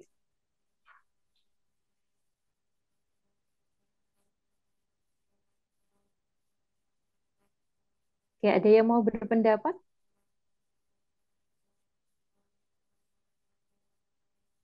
Aku boleh nggak ya, Mbak? Iya, silakan, silakan Mbak Valen. Oke, tadi kan aku juga sempat jawab saham gitu ya, Mbak. Cuma sebenarnya aku nggak begitu Iya. tahu sih, Mbak, tentang saham ini. Cuman Heeh. kayak dari apa yang aku lihat dan dengar sebagai kaum Gen Z gitu ya, banyak influencer-influencer atau tokoh-tokoh publik tuh kayak mengencourage kita untuk ayo belajar saham kayak gitu. Karena returnnya tuh kayak tinggi gitu loh, Mbak. Jadi mungkin karena returnnya yang tinggi itu, juga kita tergiur untuk bisa belajar tentang saham itu. Kayak gitu sih, Mbak. Oke, karena returnnya paling tinggi ya. Menurut teman-teman pasti ini Mm. kalau sebagai investor. Jadi ini adalah pola pikirnya dari sudut pandang investor ya, Mbak Valen ya. Dari sudut pandang investor ya, yang paling tinggi karena potensi returnnya lebih besar dan jangka panjang. Nah ini, oke tinggi bener, tapi jangka panjang ya teman-teman. Jadi kalau salah kaprah nih kadang kalau kita selalu bilang, aku maunya di saham karena langsung cuan. Enggak teman-teman ya, kecuali itu saham gorengan ya, langsung cuan ya. Tapi kalau saham yang benar itu memang naik turun ya, makanya ada trading. Kalau orang itu ada yang saham itu sebagai dia itu memang investasi ya, ngendem di situ duitnya nanti kita manfaatkan mungkin 10 tahun mendatang atau sebagai trading. Kalau trader itu kan kita naik turun kita tiap hari ya, tiap detik ya. Ini perbedaan persepsi ya, tapi tadi jawaban Mbak Valen memang dari sisi investor carinya return yang paling tinggi ya. Dari semua ini memang yang paling aman ya sebenarnya paling atas ya tabungan dana darurat ya. Emas juga aman teman-teman ya. Jadi kalau mau dilihat yang paling aman yang mana yang atas ya tabungan dana darurat emas tabungan jangka panjang ini yang paling aman. Emas pun juga masih kategori aman karena harganya dia nggak turun ya. Jadi ibarat dia tetap stagnan ya. Nggak tergerus inflasi juga masih aman. Makanya kalau kita lihat ibu-ibu kita tuh kalau suka mesti investasi coba Gen X teman-teman ya orang tua kita. Kalau investasi apa teman-teman? Ada yang mau ini menyampaikan? Biasanya kalau nggak emas, apa? Tanah ya nggak sih teman-teman? Bangunan ya, dan lain sebagainya ya, emas ya, tanah. Nah, benar kan teman-teman ya? Jadi kenapa? Karena ya itu cara pandangnya mereka aja memandang itu ada fisiknya ya. Orang yang ada fisiknya ya ibarat emas tuh ada fisiknya ya. Coba kalau reksadana, kalian ngomong kalian dapat uang 10 juta Bu ya, aku investasikan reksadana. Mana buktinya? Wah, tanya ini. Di reksadana nih, wah. Pusing itu jawabnya. Padahal reksadana itu kalian tunjukin di HP. Wah, inilah mana ya reksadana ya. Udah ditunjukin aja tuh ya. P2P lendingmu juga gitu ya. Lewat platform ya. Saham apalagi. Nah, ini kalian harus pintar jelasin itu kalau ke Gen X orang tua kalian nih yang sebelah yang kiri bawah ya. Tapi kalau emas saya rasa ya memang itu aman ya. Ini tergantung teman-teman mau returnnya gimana. Mau tinggi apa mau biasa yang penting aman dan lain sebagainya. Ada SBR ya misalnya SBR surat berharga ya negara yang memang itu dikeluarkan oleh negara nanti ada tenor khusus ya, tapi ada periodenya. Tapi memang menurut saya aman nggak aman. Kenapa? Karena dijamin pemerintah ya itu aman ya. Tapi kalau pencairannya ya harus sesuai, misalnya minim 2 tahun ya teman ya. Kemudian nggak boleh mencairkan sebelumnya ya. Jadi nggak liquid. Saya investasi ke orang Kak, sekarang hasilnya udah bisa saya rasakan cukup sakit. Loh, aduh, saya rasakannya sakit ini Mas Jimmy nih. Wah, rasakannya jadi sakit ya ini ya. Wah, ini dia nih ya. Ya, oke, ya itu sebagai sebuah pembelajaran ya teman-teman ya prioritas semua tetap investasi leher ke atas. Nah, benar tuh ya Mas Immanuel ya. Seperti yang kita bahas ya, kalau ditanya saya sama Gen Z ya, misalnya nih teman-teman, investasi leher ke atas sudah itu dulu aja gitu ya. Ya dengan apa? Ikut training ya, workshop ya. Salah satunya ini nih teman-teman. Ini free ya, Mbak Valen ya. Ikut training ini free ya, online ya. Saya sering tuh training itu berbayar teman-teman. Ya memang ada ininya ya berbayar tuh. Biasanya kadang orang daripada free itu kita beli komitmen teman-teman ya. Artinya kita juga belajarnya lebih lebih struggle dengan berbayar. Kenapa? Karena kita udah mengeluarkan uang ya. Jadi jangan ragu untuk mengikuti training. Syukur yang gratis, oke ya dari YouTube dan lain sebagainya termasuk webinar ini. Tapi ikut yang berbayar pun it's okay ya. Uang yang tadi disimpan buat training berbayar. Karena saya rasakan teman-teman saat saya mengikuti training berbayar ya. Oke, pertanyaannya mungkin nanti ya Mas Jimmy ya, nanti saya akan jawab di akhir. Nah, saat saya ikut training berbayar, itu mungkin mulus di awal tuh teman-teman ngeluarin duitnya. Tapi saya sejauh ini saya nggak pernah menyesal teman-teman mengikuti training berbayar. At least walaupun bayarnya agak mahal ya. Katakanlah misalnya 1 hari pernah saya ikut di 3 sampai 5 juta misalnya gitu. Tapi benar-benar worth it nggak? Worth it banget. Kenapa? Karena itu event offline dan ternyata teman-teman saya bertemu sama relasi yang banyak sekali di situ dan akhirnya jadi kolaborasi sampai sekarang ya mengeluarkannya segitu tapi dapatnya berkali-kali lipat 10 kali lipat lebih teman-teman dalam hitungan nggak nyampe setahun ya. Nah ini kebukti kenapa? Karena ilmunya memang ilmu yang memang kita butuhkan untuk meningkatkan skill. Yang kedua kita bertemu sama orang-orang lain yang itu ternyata jadi klien kita ya misalnya itu ternyata jadi relasi kita dan menghubungkan kita dengan kolaborasi yang lebih baik lagi ya, kolaborasi yang lebih besar dan lain sebagainya. Nah, ini alasan kita perlu ada investasi training atau workshop. Nah, yang kedua adalah pahami kemampuan skill ya dengan kita upgrade terus ya. Boleh nggak Mbak milih skill? Boleh banget gitu ya. Kita pilih aja skill yang kayaknya kita passionate di situ. Kemudian pilihan kedua, kalau belum gimana ya ikut CDC ya. Ya jadi nanti dilatih sama CDC ya Mbak ya untuk menentukan talentnya apa sih kita ya, kemampuan apa. Nah ini kan CDC mau bersamai di situ juga ya sepertinya ya Mbak Valen ya. Oke, nah itu jadi kita tahu skill teman-teman. Misalnya nih, saya baru tahu kalau saya punya skill MC misalnya ya. Itu pada saat saya malah setelah lulus, bentar, setelah lulus kuliah ya, ya semester akhir kuliah. Saya baru tahu saya punya skill MC. Kalau zaman dulu mahasiswa UGM dimintanya jadi MC wisuda ya, tapi kan belum dibayar, belum belum terlalu dibayar teman-teman. Nah, begitu lulus ya, ternyata ada orang yang meng-hiring untuk MC dan ternyata dibayar. Nah, dari situ saya semangat mengikuti training public speaking. Bayar nggak, Mbak? Bayar ikut training public speaking. Tapi kalau aku nggak punya uang, Mbak, maunya gratis is okay. Banyak ya di YouTube, banyak webinar gratis punya banyak. Tapi percaya teman-teman, waktu saya dulu pernah mengeluarkan uang untuk mengikuti public speaking, ternyata malah saya dapat 5 klien di situ. Yang itu akhirnya kolaborasi sampai sekarang ya. Berkali-kali untuk diminta untuk MC beberapa event di kantornya ya, saya seperti itu. Padahal saya ikut trainingnya cuma sekali loh teman-teman. Saya lupa waktu itu bayarnya berapa, nggak nyampe nggak nyampe 1 juta teman-teman ya. Tapi dari situ kolaborasinya jangka panjang ya. Kenapa? Karena dari situ kita menemukan orang-orang yang ternyata dia interest nih, misalnya wah pernah ketemu ternyata di kantornya sedang mencari MC. Nah, dia langsung kepikiran, wah itu tuh loh Mbak Eki waktu itu pernah kok itu ikut re-MC bareng aku, ternyata dihubungi ya. Dan itu kita nggak pernah tuh ada expect kita kita ikut training berbayar ya untuk nanti dapat klien, udah nggak mungkin seperti itu karena tujuannya adalah belajar. Ternyata investasinya malah justru berkali-kali lipat lebih cepat daripada investasi reksadana, misalnya seperti itu ya teman-teman. Nah, yang ketiga ini yang paling penting adalah perluas network dan koneksi. Ini penting ya. Dengan ikut apa komunitas ya, banyak komunitas teman-teman bisa pilih dan pilih ya.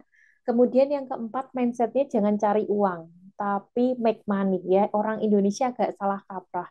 Sukanya bilangnya aku nggak punya uang, aku mau cari uang dulu. Wah itu kalau mindsetnya orang Barat teman-teman walaupun agak kapitalis ya orang Barat, tapi kita misalnya bisa ambil sisi positif, mereka selalu nyebutnya apa? Bukan mencari uang loh, tapi make money.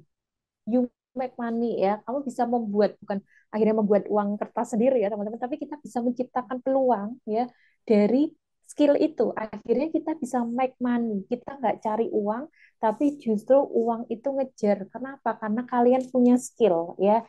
Diasah terus. Kenapa? Karena saya pernah baca sebuah penelitian bahwa orang dikatakan expert tuh butuh minimal 10.000 jam. Nah, tinggal dilihat itu berapa ya ini misalnya nih saya melakukan apa ya kegiatan misalnya menulis jurnal misalnya ya kalau teman-teman pengen jadi peneliti, oke katakanlah saya pernah nulis jurnal, saya baca jurnal tuh berapa jam ya. Nah, kalau lebih dari 10.000 jam berarti kita dikatakan expert ya, termasuk teman-teman juga yang punya skill nyanyi, main musik dan lain sebagainya biasanya juga sama ya, 10.000 jam itu dikatakan expert ya.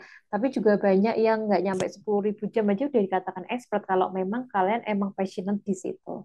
Oke, nah ini tips nambah cuan ya. Ini slide terakhir, semoga jadi penutup ya. Karena nggak ini ya nggak asik kalau kita ngomongin uang tapi nggak ada solusinya nambah income-nya kayak gimana gitu ya Mbak Valen ya. Ada 4 ini yang bisa dipakai buat teman-teman. Maaf, saya kira ini sebagian besar mahasiswa Mbak Valen ternyata juga teman-teman juga pada sudah kerja, tapi saya yakin 4 ini bisa dipakai buat teman-teman fresh graduate ya, freelancer ya, penulis lepas, marketing, sosial media spesialis ya, teman-teman yang nantinya ingin berkarir juga di bidang IT ya, ini banyak peluangnya jadi freelancer ya. Ini jangan salahkan profesi ini karena menurut saya ini profesi yang lumayan menjanjikan, bukan lumayan lagi, sangat menjanjikan. Karena saya sering audit klien, misalnya saya beberapa kali diminta ngatur keuangan ya dengan profesi freelancer, ini pengelolaan keuangannya beda dan ternyata penghasilan mereka juga luar biasa teman-teman ya, kalah sama employee ya. Kalau ini ditekuni ini akan jadi side hustle yang menjanjikan ya. Walaupun side hustle sampingan tapi menjanjikan. Kemudian bisnis online ya, ini teman-teman silahkan mungkin join reseller, dropshipper, akhirnya buka bisnis online sendiri ya. Kemudian edukator ya, jadi guru privat, guru guru online course, bikin online course dan lain sebagainya, edukator. Kemudian yang lagi tenar nih, yang paling keren nih, kayaknya lagi tenar sekarang konten kreator ya, karena dibayar pakai endorse ya, sekali endorse bisa jutaan ya. Kalau kalian punya follower yang banyak nih ya, udah dikasih produk gratis, dibayar pula. Ya. Nah, tapi nggak instan teman-teman untuk jadi konten kreator. Teman-teman satu ya pasti harus punya alat ya. Alatnya ya seadanya dulu aja. Yang kedua adalah teman-teman harus punya skill apa yang teman-teman bisa jual ya. Dari apa kok aku nggak punya? Dicari kalau nggak punya. Kalau belum menemukan, akhirnya tahu jati dirinya pengen ngomongin apa, cari topik yang kalian tuh bener-bener paham, kalian pengen edukasi orang ya, nggak paham pun sebenarnya nggak apa-apa asal kalian passion di situ dan membuat itu sebuah hal yang bermanfaat untuk di-sharingkan ke orang ya. Walaupun sambil belajar it's okay teman-teman, nggak ada yang memang kayak kita pintar kemudian kita ini harus bangun self branding yang kuat dulu ya Mbak. Iya betul sekali ya. Kita percaya diri dulu ya. Kita mampu bisa terserah orang lain mau ngomong apa, kita bikin reelsnya kok kayaknya kok kita jadi ala konten kreator, teman-teman bully atau lain sebagainya, it's okay ya. Selama kita nggak minta duit mereka itu oke-oke aja teman-teman ya. Semua bermula dari nol ya. Kemudian kalau itu bermanfaat sama orang juga pasti banyak orang juga yang ngajak kita kolaborasi. Itu ya teman-teman kuncinya seperti itu. Nah ini yang dilakukan Mbak Nadia tadi, mengelola keuangan yang simple amplop. Nah ini kayak gini nih ya. Kalau tadi Mbak Nadia sudah lakukan ini kebayang tuh, wah ini pasti bisa ngelola uang dengan baik ya. Boleh pakai amplopnya warna-warna ya teman-teman ya kayak gini ya. Misalnya ini khusus skincare misalnya ya, khusus beli biaya kebutuhan sehari-hari ya, peralatan kos ya atau lain sebagainya. Kemudian mau amplop yang seperti ini atau beli yang kayak gini teman-teman ya. Ini di toko banyak nih ya. Eh, kayak semacam dompet saku ya, dompet plastik saku. Biasanya kalau orang bendahara itu sukanya dipakainya buat nota, teman-teman ya. Tapi ini buat uang ya, bisa ya. Mau nota ya nggak usah, notanya nggak usah disimpan lah, dicatat aja. Nanti nggak kebanyakan nota pusing ya, teman-teman ya. Uangnya ya dijadikan ini. Oh ya, bentar-bentar kok. Jadi ini nih, jadi ngalir. Oke, nah, kemudian yang kedua. Oke, ini gerakan satu lembar ya. Jadi tadi pakai amplop, teman-teman. Yang kedua terkait gerakan satu lembar ya. Satu lembar budgeting per bulan ya, cukup per bulan aja teman-teman buat pengeluaran pemasukan. Kemudian dicoba satu lembar uang per hari ya. Dengan apa? Wah, aku nggak punya penghasilan. Udah 1.000 aja, 1.000 ditabung tuh per hari ya. Lama-lama jadi bukit ya. Karena duit 1 miliar nggak mungkin jadi 1 miliar kalau kalau kurang 100 perak, teman-teman ya. Jadi itu itu cukup bisa menjadikan sebuah kebiasaan ya. Kemudian yang ketiga adalah satu lembar daftar goals tujuan. Teman-teman udah mulai buat tujuan, coba jangka pendek yang mungkin dalam hitungan 3 bulan ya ke depan. Kemudian mundur lagi 1 tahun ke depan ya. Itu masih jangka pendek ya teman-teman. Kalau mau jangka menengah berarti lebih dari 1 tahun ya, sampai mungkin di 3 tahun ya. Kemudian jangka panjang mungkin 5 tahun ke depan, 10 tahun ke depan dan sebagainya. Nah ini silahkan teman-teman bisa lakukan. Cukup teman-teman pernah mungkin healing ya, sambil healing, sambil cobalah aku bikin sebenarnya tujuanku tuh apa sih gitu ya, pengen punya uang berapa, pengen beli apa, ini ditulis teman-teman. Nanti teman-teman akan ngerasa kalau checklistnya udah di checklist apa centang satu-satu, seneng ya, bersyukur di situ ya. Jadi ini akan berpengaruh sama afirmasi positif teman-teman ke depan. Nah, ini bisa juga pakai aplikasi keuangan ya. Kalau saya tuh dari semua aplikasi keuangan ini, saya dari dulu waktu saat sejak kuliah tuh saya pakai ini teman-teman, Money Manager ya. Ini enggak endorse loh teman-teman ya. Artinya teman-teman bebas pakai apa aja, no endorse teman-teman ya. Jadi mana yang paling mudah aja ya. Kalau di aplikasi ini memang akhirnya bisa ter ini ya, ada persentasenya. Misalnya di dalam bulan ini, oh kemudian mana ini sebagai contoh, ngeluarin duit berapa sih? Oh buat kesehatan misalnya sempat beli obat sakit kepala misalnya total 65.000. Nah ini ter ter ini ya, ada pie chart-nya sendiri nih teman-teman, otomatis hanya teman-teman masukkan biayanya aja, pemasukan pengeluaran. Jadi pengganti teman-teman harus di notes, teman-teman tulis, langsung ditulis di gadget ya, karena langsung bisa nanti per bulan tinggal dicetak kayak gitu. Nah ini mempermudah. Tapi aplikasi apapun it's okay teman-teman ya. Ini salah satunya saja. Seperti itu. Kemudian ini ya, bedakan prioritas keinginan dan kebutuhan ya. Intinya adalah seperti itu teman-teman. investasi silahkan asal bijak ya, tahu produknya ya, kemudian coba menabung, jangan hutang ya, hargai proses ya. Uang bukanlah segalanya, walaupun segalanya butuh uang ya, tapi tentu kebahagiaan itu juga tidak harus diukur dari segi uang, teman-teman ya. Kalau teman-teman pernah baca buku Psychology of Money ya, bagaimana kita tuh ternyata mengelola uang tuh juga perlu psikologi khusus ya. Kalau kita sering lihat, kalau kita membelikan sesuatu seneng ya teman-teman ya, kayak misalnya nih, saya akhirnya bisa beli iPhone 14 Pro misalnya ya. Pada saat launching, seneng nggak teman-teman? Seneng, pasti seneng ya. Nggak ada yang nggak seneng. Tapi percayalah itu hanya bertahan mungkin maksimal seminggu. Kayaknya maksimal ya seminggu. Setelah itu fine aja, biasa aja teman-teman ya. Nah ini psychology of money teman-teman. Artinya memang kalau kita membelanjakan sesuatu itu, ya sebenarnya secara nggak langsung tuh kita sedang mengeluarkan uang teman-teman ya untuk kebutuhan yang kita inginkan ya. Bukan, nah ini bagus psikologi of money. Nah, silakan tuh baca buku itu, bahasanya juga enak teman-teman, nggak kalah sama Robert Kiyosaki ya. Saya punya Psychology of Money, saya juga punya Atomic Habit ya. Kalau teman-teman pernah lihat ini Atomic Habit ini ya, kelihatan nggak teman-teman Atomic Habit. Nah ini juga ini dari perubahan kecil ini berpengaruh sama mindset nih teman-teman ya, soalnya ya baik itu mindset di keuangan maupun mindset untuk kehidupan sehari-hari ya. Jadi itu pola pikir uang ya teman-teman ya, ini karena pengaruh nih, makanya tadi di awal tuh mindsetnya itu harus jelas dulu nih, growth mindset atau fixed mindset ya.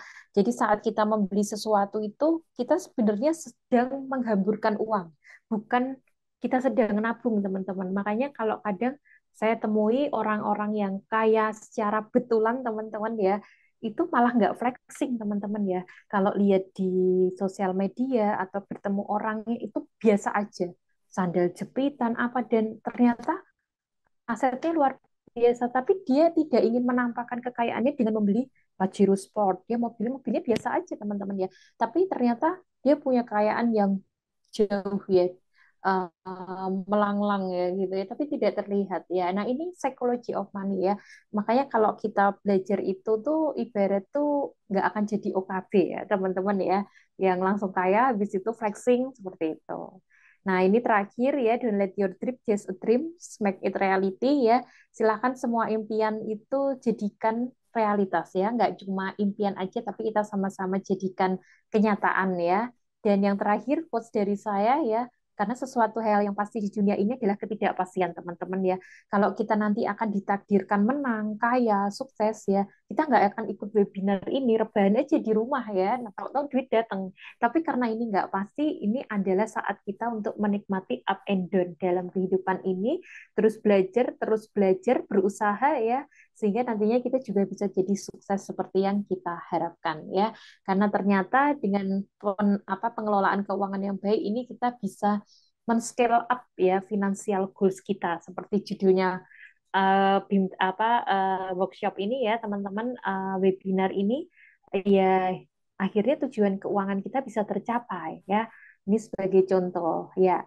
Oke, mungkin sekian ya dari saya. Mohon maaf nih kok lama banget ya ini Mbak Valen ya. Semoga bisa dilanjutkan di sesi diskusi. Terima kasih. Oke, wah menarik banget sih Mbak Eki. Terima kasih banyak untuk pemaparan tadi. Mungkin kita bisa lanjut aja ke sesi diskusi ya teman-teman. Mungkin dari tadi setelah sesi diskusi sama Mbak Eki yang sangat seru ya tadi di kolom chat udah banyak yang menyampaikan pendapatnya gitu. Nah, sekarang giliran teman-teman untuk bertanya nih ke Mbak Eki gimana untuk lebih apa ya, lebih praktikal atau apapun itu yang mungkin terlewat di pikiran teman-teman seperti itu. Silakan.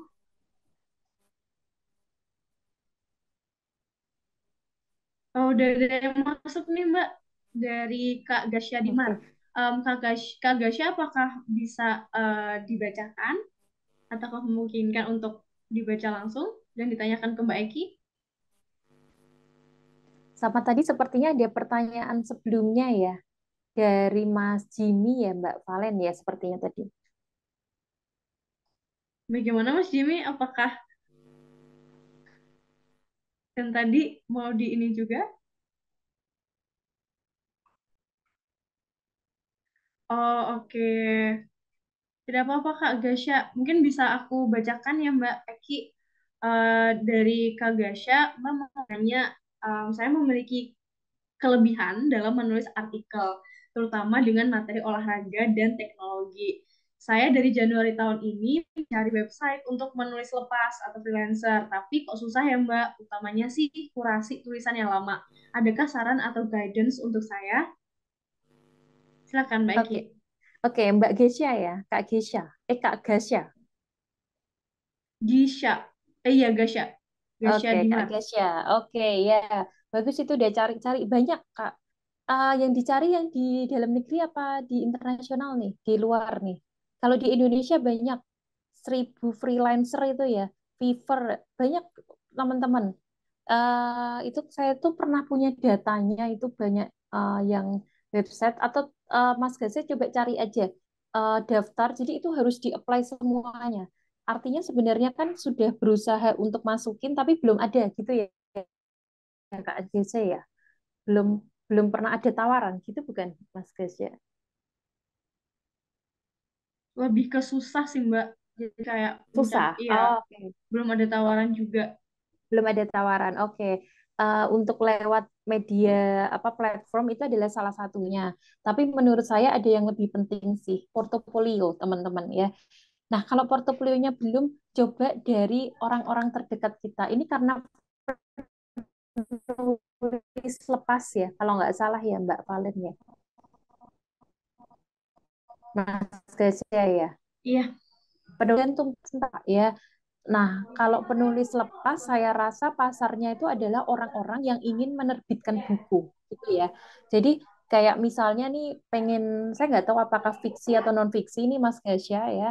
Nah nanti bisa mencari teman-teman ya biasanya di komunitas kepenulisan atau kita sebar aja sebenarnya di WhatsApp, kemudian lewat relasi kita gitu ya. Jadi memang kalau dalam praktek seperti ini, teman-teman coba pakai 4 FFBC namanya ya. F itu family ya, dari orang-orang terdekat dulu aja. Karena orang-orang terdekat pasti udah kenal kita. Kemudian F yang kedua friends ya, teman-teman kita. Yang ketiga B, bisnis. Jadi orang yang memang pernah terlibat transaksi dengan kita atau pernah bisnis atau klien kita sebelumnya gitu ya. Yang keempat C, community ya. Jadi pilih antara itu mana yang paling sesuai atau keempatnya teman-teman. Nggak ada salahnya Mas, nggak cuma dari platform. Kalau dari platform kan kayaknya kita menunggu tawaran ya. Kita masukin kemudian kita menunggu, lebih baik jemput bola aja. Misalnya eh, ditulis di grup-grup WhatsApp misalnya gini, bagi yang membutuhkan penulis kepenulisan ini bisa menghubungi saya gitu ya, yang ingin menerbitkan buku tapi bingung judulnya apa. Nah, saya siap membantu calling WA, Instagram di WA seperti itu. Nah, nanti lihatlah pasar meresponnya ya. Kemudian yang kedua nggak ada salahnya mulai portofolio dulu. Kalau udah ada berarti dijadikan sebuah, kalau di perusahaan namanya company profile, tapi ini kayak portofolio diri ya Mas ya.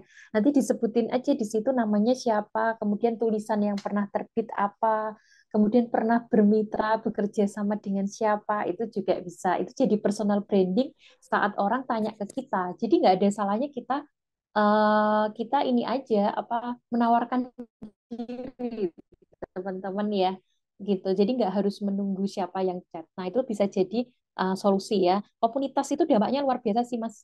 Kalau menurut saya sejauh ini ya, apalagi kayak komunitas kepenulisan itu banyak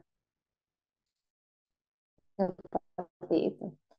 Itu banyak itu Mas. Apalagi sekarang mau pilkada baik. tuh, Wak. Sekarang kan mau 2024 ya pemilu ya, pasti juga butuh banyak personal branding dari apa calon yang akan apa ya maju gitu ya. Dan saya rasa itu mungkin barangkali freelancer yang saat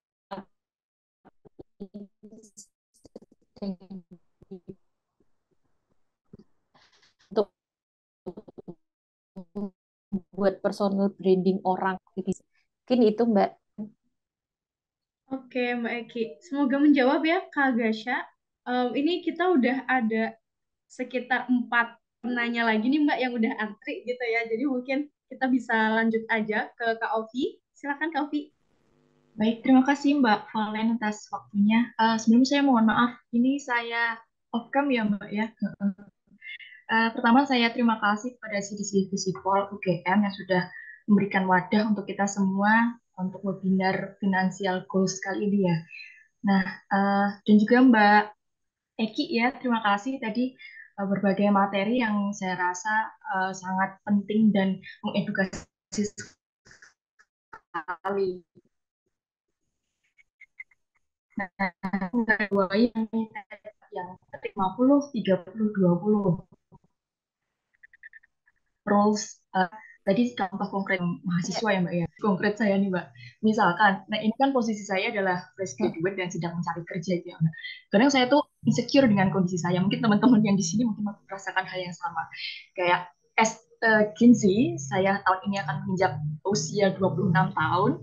Saya sekarang masih fresh graduate, masih mencari kerja. Nah kebayang nih ya Allah, teman-temanku udah bisa beli mobil, DP rumah, sesu aku menikah samune gitu gitu Mbak. Pertama untuk apa persiapan menikah, kemudian pengen juga bangun rumah gitu ya. Saya paham betul gimana nantinya pun juga akan dipersiapkan ya calon kita nantinya. Tapi kan sebagai manusia dan saya sebagai perempuan ini juga ikut mikir gitu loh Mbak. Kira-kira planning untuk ke depan pekerjaan apa yang layak, pekerjaan apa yang apa ya untuk bisa menambah income itu seperti apa. Nah mungkin kayaknya tadi saya melihat di kolom chat itu Mbak Dwi kayaknya juga menanyakan gimana nih kiat-kiat untuk kita menapa ya Mbak ya. Eh, Suatu hal yang difikirkan yang kadang mengganggu pikiran ya. Ya mesti paham sih bahwa rezeki itu nggak bakal kemana. Nanti step by step akan selalu ada jalannya gitu ya Mbak Eki. Tapi semoga dengan pertanyaan seperti ini sharing-sharing Mbak Eki bisa memberikan gagasan atau pandangan yang lebih luas mengenai bagaimana kemudian kita ini sebagai Gen Z bisa memanage finansial kita sebaik mungkin. Terima kasih Mbak Eki. Terima kasih Mbak Valen. Ya, terima kasih. Ini Mbak, siapa tadi yang ini Mbak Ovi, yang tanya Mbak. Mbak Ovi? Ya, saya Iya. panggil. Oke, dengan usia segini kok kayaknya fresh graduate gini-gini aja. Tenang, Mbak ya. KFC aja itu buka bisnis KFC itu usia 65 tahun loh, Mbak. 65 tahun itu baru buka KFC loh ya. Tapi it's okay lah. Ini sebuah hal yang perlu kita harus syukuri dengan pencapaian saat ini walaupun mungkin kita belum puas, itu kita syukuri dulu yang pertama. Yang kedua adalah terkait tadi pekerjaan. Oke, boleh tahu Mbak pekerjaan saat ini apa? Sekarang saya masih freelance buat nulis-nulis artikel gitu Mbak. Terus sebelumnya pengalaman kerja saya mengajar. Nah sebenarnya kepikiran mau buka les-lesan gitu ya. Cuma di daerah lingkungan sekitar rumah saya tuh gini seringnya tuh memberikan upah yang seikhlasnya gitu loh Mbak. Nah itu tuh Mm-mm. yang rabain-bain. Kayak maksudnya tuh Mm-mm. 1.000, Iya. 2.000 kayak gitu loh Mbak. Kadang kayak ya Allah gitu. Itu untuk apa Eh, itu 1.000 2.000 itu? Bayarannya Mbak. Untuk Kadang dengan apa? sukarela. Nah itulah. Nulis atau ngajar? Iya, ngajar, ngajar, ngajar, Oh, ngajar. oke oke. Di Heeh. mana? Lokasinya di mana, Mbak? Saya di daerah Klaten, Mbak. Oh iya iya, oke oke. Heeh. Ada ya Nah, dibayar masa kayak ini tukang parkir ya jadi. ya makanya itu ada pun yang nggak bayar, Mbak. Makanya saya Oke. bandingin dengan apa yang pernah saya lakukan dulu private anak-anak Mm-mm. waktu saya masih domisili di Jabar ya, di Mm. Jawa Barat, di Kerawang. Nah, itu datang 1 jam 35.000. Nah, di sini saya kalau sendiri di rumah 1.000 2.000. Kalau ikut di bimbel sekali jalan dan sejamnya 12.000 ya Allah Mbak, kebayangkan gimana bensinnya. Mm. Habis ngeles apa nggak lapar gitu kan Iya, ya. nggak Terus makan udah sampai gitu ya. sejauh ini, iya. Terus sejauh ini ya, dia kadang kalau pengen ngeles keluar ya saya keluar. Kalau enggak ya saya mending nulis aja di rumah, kerja dari rumah kan lebih enak dan nggak usah panas-panasan, OTW-nya Iya. juga lumayan gitu Mbak. Oke, siap ya. Oke, oke. Solusinya adalah yang pertama, itu walaupun freelancer ya, freelancer, mungkin perlu mencoba untuk tujuan keuangan yang lebih ini ya, otomatis kan kita berpikirnya tujuan keuangan ya, apalagi punya keinginan, coba cari yang pekerjaan yang employee, as a employee yang tetap, itu mungkin Mbak. Kalau mau menambah, karena kan otomatis kalau dalam pengelolaan keuangan cuma ada dua. Pertama, kita menambah income, yang kedua menghemat. Nah, kalau menghemat kan gimana? Kalau menghemat kan ceritanya nggak mungkin ya udah terbatas dihemat lagi dan jadi nggak makan gitu ya. Kalau dengan persoalannya dari Mbak kayak rasa nggak mungkin kalau menghemat. Yang pertama jadi menambah income teman-teman ya. Nah ini juga jadi pembelajaran yang lain. Kalau tadi skillnya yang serasa sekarang adalah seperti di penulis ya, mungkin ada skill lain yang belum terasah Mbak. Itu perlu ya.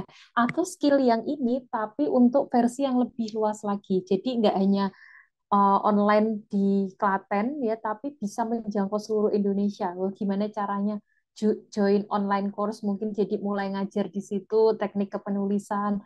Kemudian coba nyebarin company profile ke email, ke WhatsApp Blast dan lain sebagainya. Itu nggak apa-apa sih menurut saya Mbak.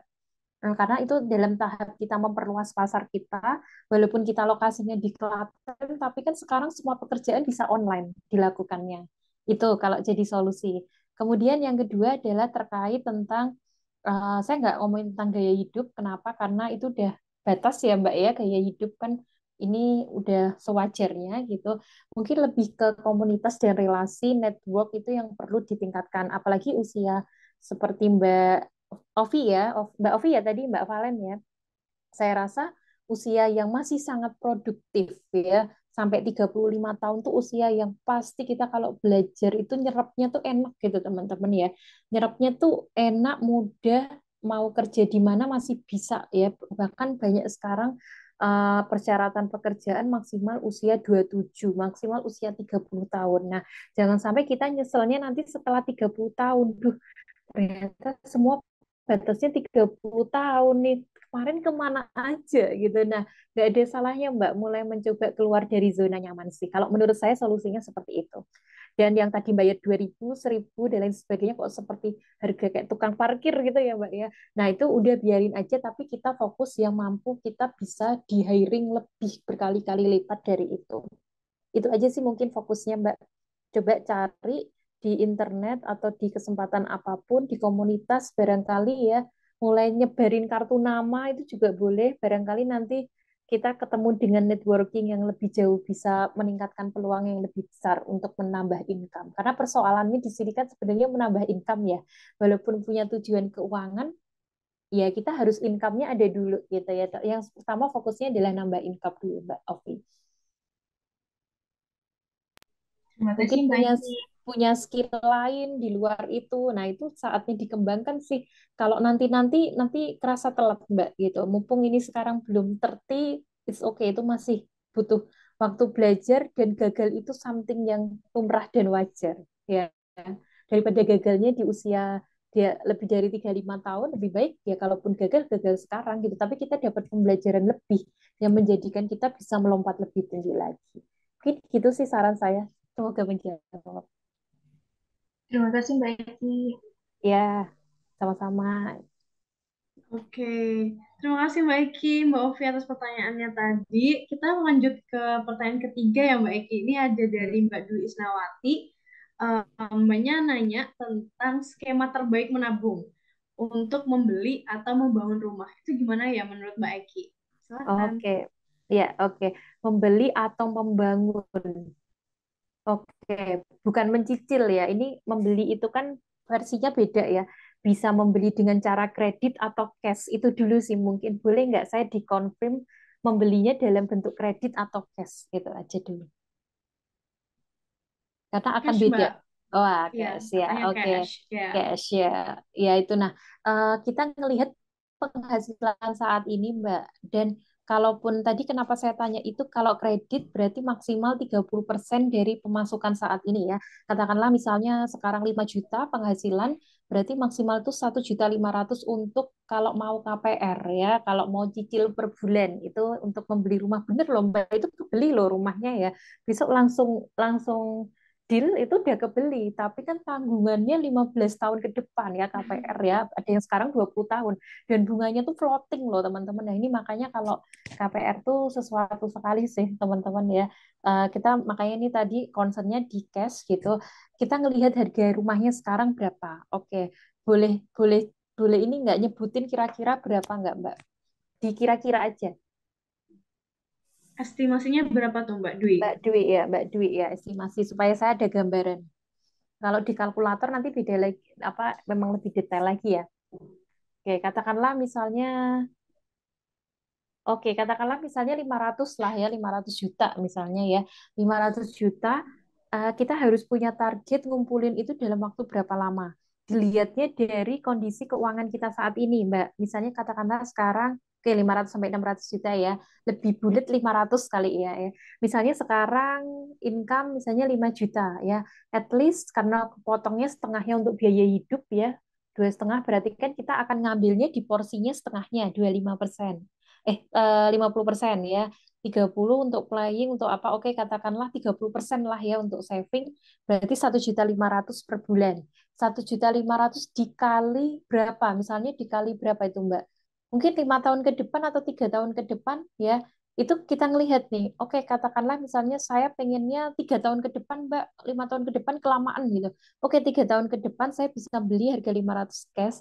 Tinggal dilihat per bulannya berapa ya. Udah cukup nggak? Berapa 1,5 dikali 36 berapa? Ada yang mau sambil hitung nih? Oke, saya sambil hitung ya. Berapa Mbak tadi? 1.500.000 dikali 36. Ini kalau 3 tahun ya, tapi kalau 3 tahun kan lumayan ini nih, lumayan effort. 54 juta Mbak. 54 juta, baru 54. Padahal harganya 500. Nah, berarti pilihannya adalah kita perlu memperpanjang nih. Oke, katakanlah kalau 3 tahun nggak cukup, mungkin baru kebelinya 10 tahun mendatang, Mbak. Berapa, Mbak? 1,5 dikali berarti 120 ya, 120 bulan. Iya, 180 juta. 180 juta. Loh, belum nutup Eh, lagi. iya. Belum nutup lagi ya. Padahal harganya 500 ya. Makanya kan KPR dia bisanya 15 sampai 20 ya. Oke, katakanlah 10 tahun nih, teman-teman. 120 ya. Nah, berarti masih ada sisa 320.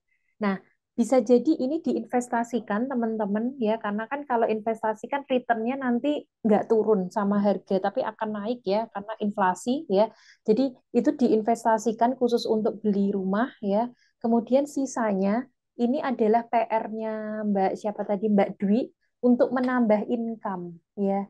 Dari mana? Dari manapun, pakai 4 sumber kuadran itu employee bisa, self employee, bisnis maupun investor. Kalau investornya udah kan tadi karena diinvestasikan ke memang yang memang jangka panjang. Salah satunya saham. Kalau inputan kan saham. Kemudian bisa juga obligasi ya. Bisa juga reksadana pendapatan tetap ya. Selebihnya itu harus menambah income.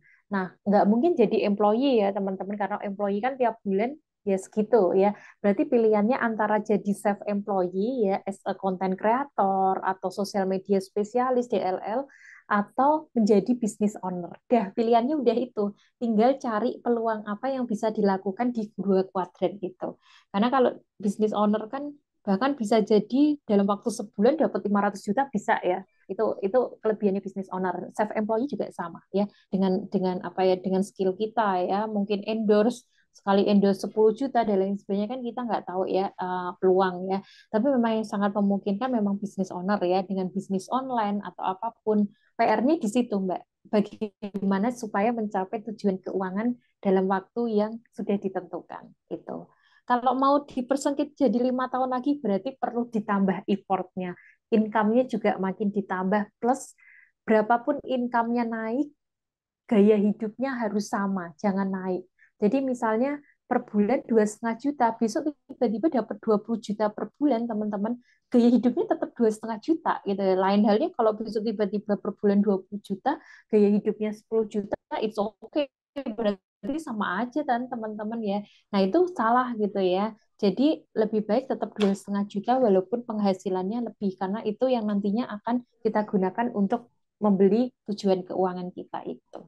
Mungkin gitu Mbak Valen, semoga menjawab. Oke, menarik banget ya Mbak. Tadi bagaimana kita bisa nge-set tujuan keuangan sesuai dengan waktu yang udah ditentukan kayak gitu. Nah, mungkin Ya. bisa lanjut aja ke Kak Sri Rahmawati. Ini udah regen dari tadi, kayaknya semangat banget. Bisa langsung on mic aja Kak.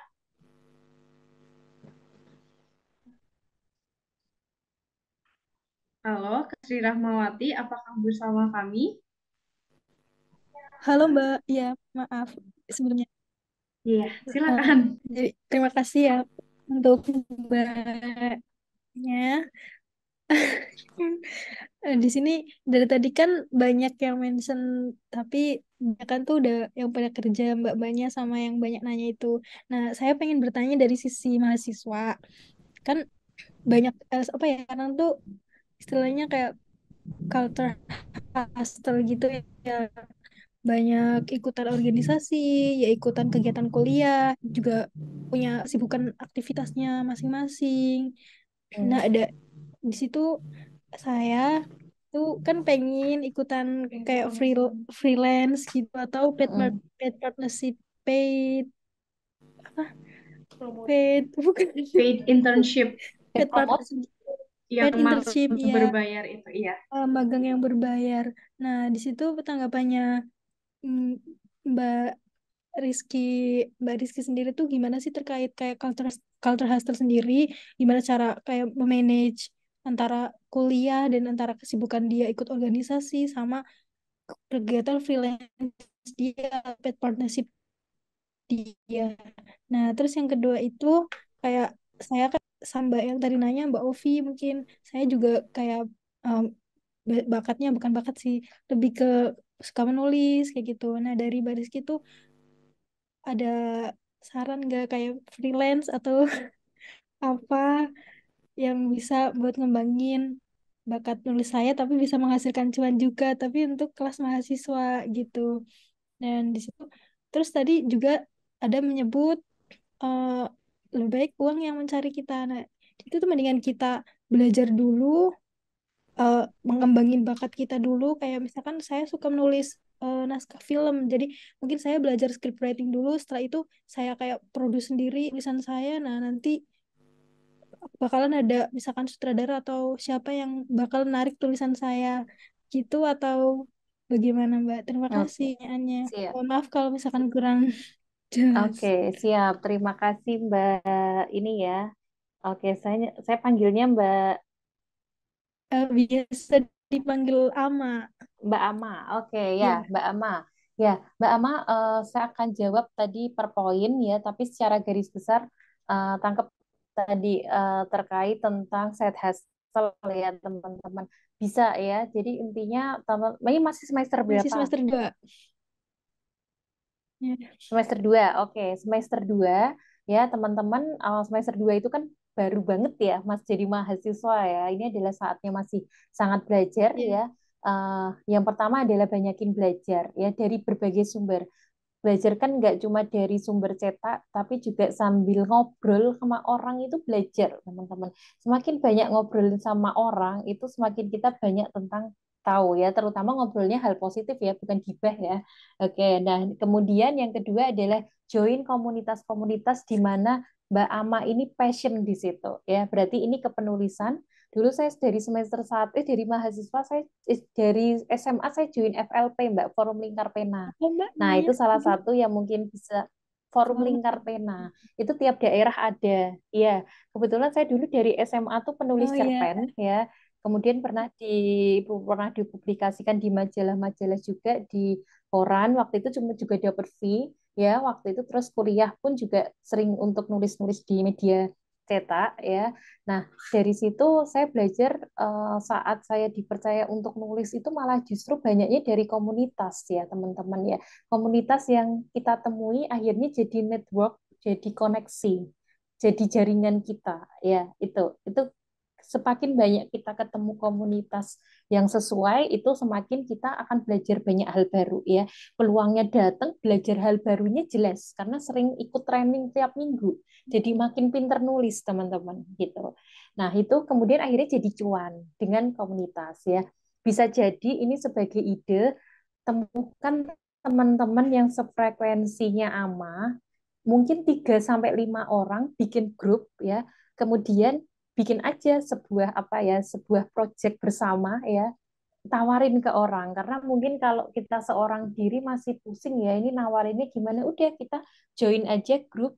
Ini grup belajar bersama penulisan, juga kita berbisnis bersama. Hmm.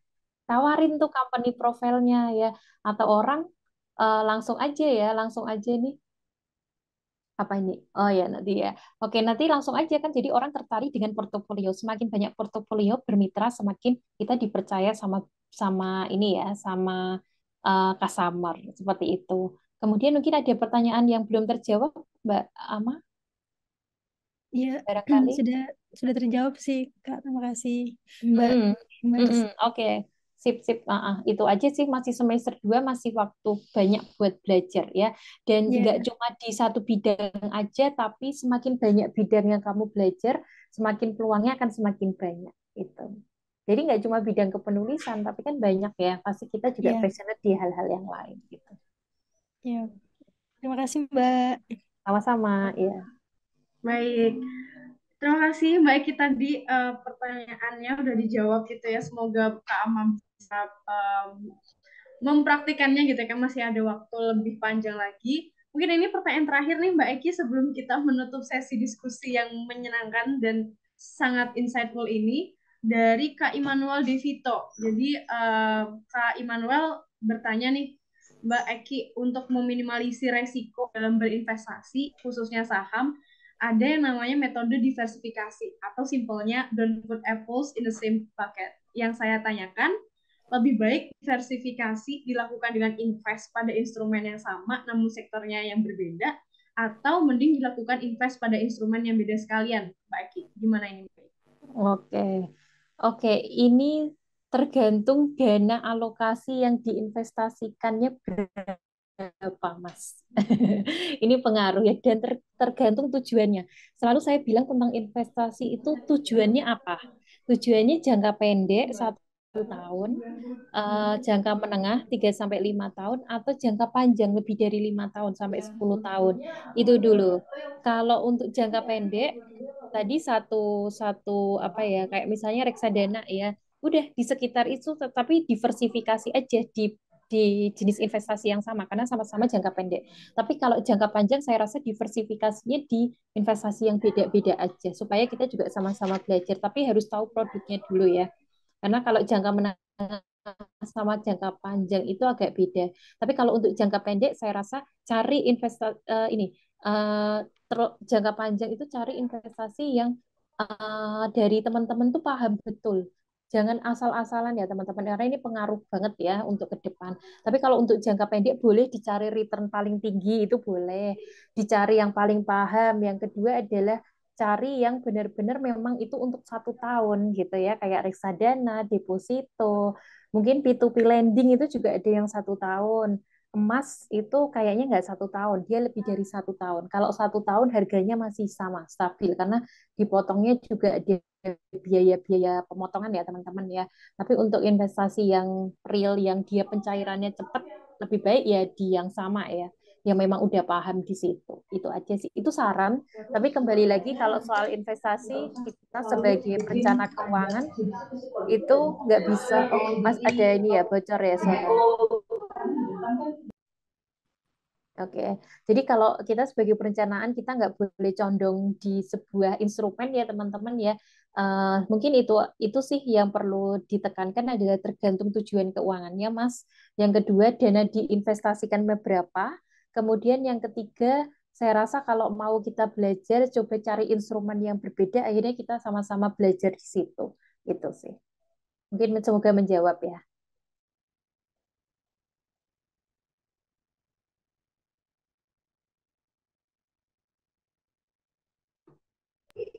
Oke, apakah dari Kak Immanuel menjawab? Oke, Oke. terima kasih inputnya Mbak Eki. Mungkin dari aku sendiri nanti mau ini ya Mbak, sedikit nge-wrap up sesi diskusi kita pada sore hari ini, dimana tadi yang pertama dari Kak Gasya ya, jadi tadi inputnya ke mending kita bisa jemput bola aja, gimana pentingnya Mbak Eki juga menekankan bahwa penting nih membangun portofolio yang baik gitu, yang bagus. Nah, terus juga tadi menarik sih Mbak, ada beberapa aspek atau elemen gitu yang mulai dari friends, bisnis dan juga community. Dan itu sebenarnya juga turut menjawab pertanyaan-pertanyaan selanjutnya gitu ya. Gimana penting buat nge-expand relasi untuk memperluas koneksi seperti itu ya Mbak. Terus dari Kak Ovi tadi sendiri mungkin lebih ke anxious planning ke depannya gimana nih Mbak gitu. Penting buat set tujuan keuangan yang jelas gitu. Jadi coba untuk jadi employee yang tetap, yang punya gaji yang tetap, dan juga fokusnya buat harus nambah income gitu. Opsi utamanya adalah harus bisa nambah income gitu.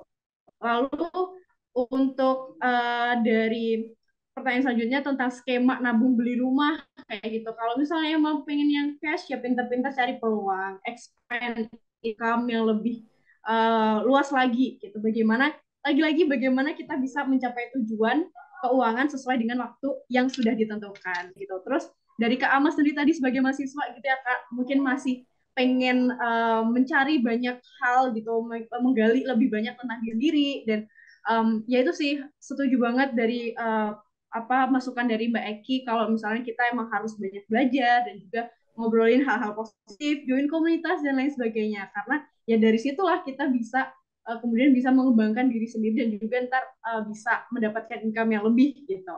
Terus untuk yang terakhir tadi dari diskusi pertanyaan dari Kak Immanuel, mungkin ini ya lebih ke tergantung dari dana alokasinya gitu. Apakah setujuannya itu jangka panjang atau jangka pendek. Terus kalau misalnya jangka panjang mungkin kita harus benar-benar paham betul nih. Sedangkan kalau jangka pendek kita bisa lihat return mana yang paling tinggi kayak gitu. Mungkin itu sedikit wrap up session dari saya, dari Mbak Eki sendiri. Terima kasih banyak Mbak Eki sudah berkenan untuk menjadi speaker webinar hari ini, dan juga teman-teman yang sangat antusias pada hari ini. Lalu izin mengingatkan untuk teman-teman peserta, jangan lupa untuk mengisi form evaluasi ya. Tadi udah dikirim oleh tim CDC di kolom chat. Nah, ini kolom form evaluasi ini akan membantu kita untuk jadi lebih baik juga ke depannya seperti itu. Terima kasih teman-teman. Terima kasih Mbak Eki. Terima kasih Mbak Valen, teman-teman semua. Sukses ya semua. Financial goals nih ya, tercapai semua.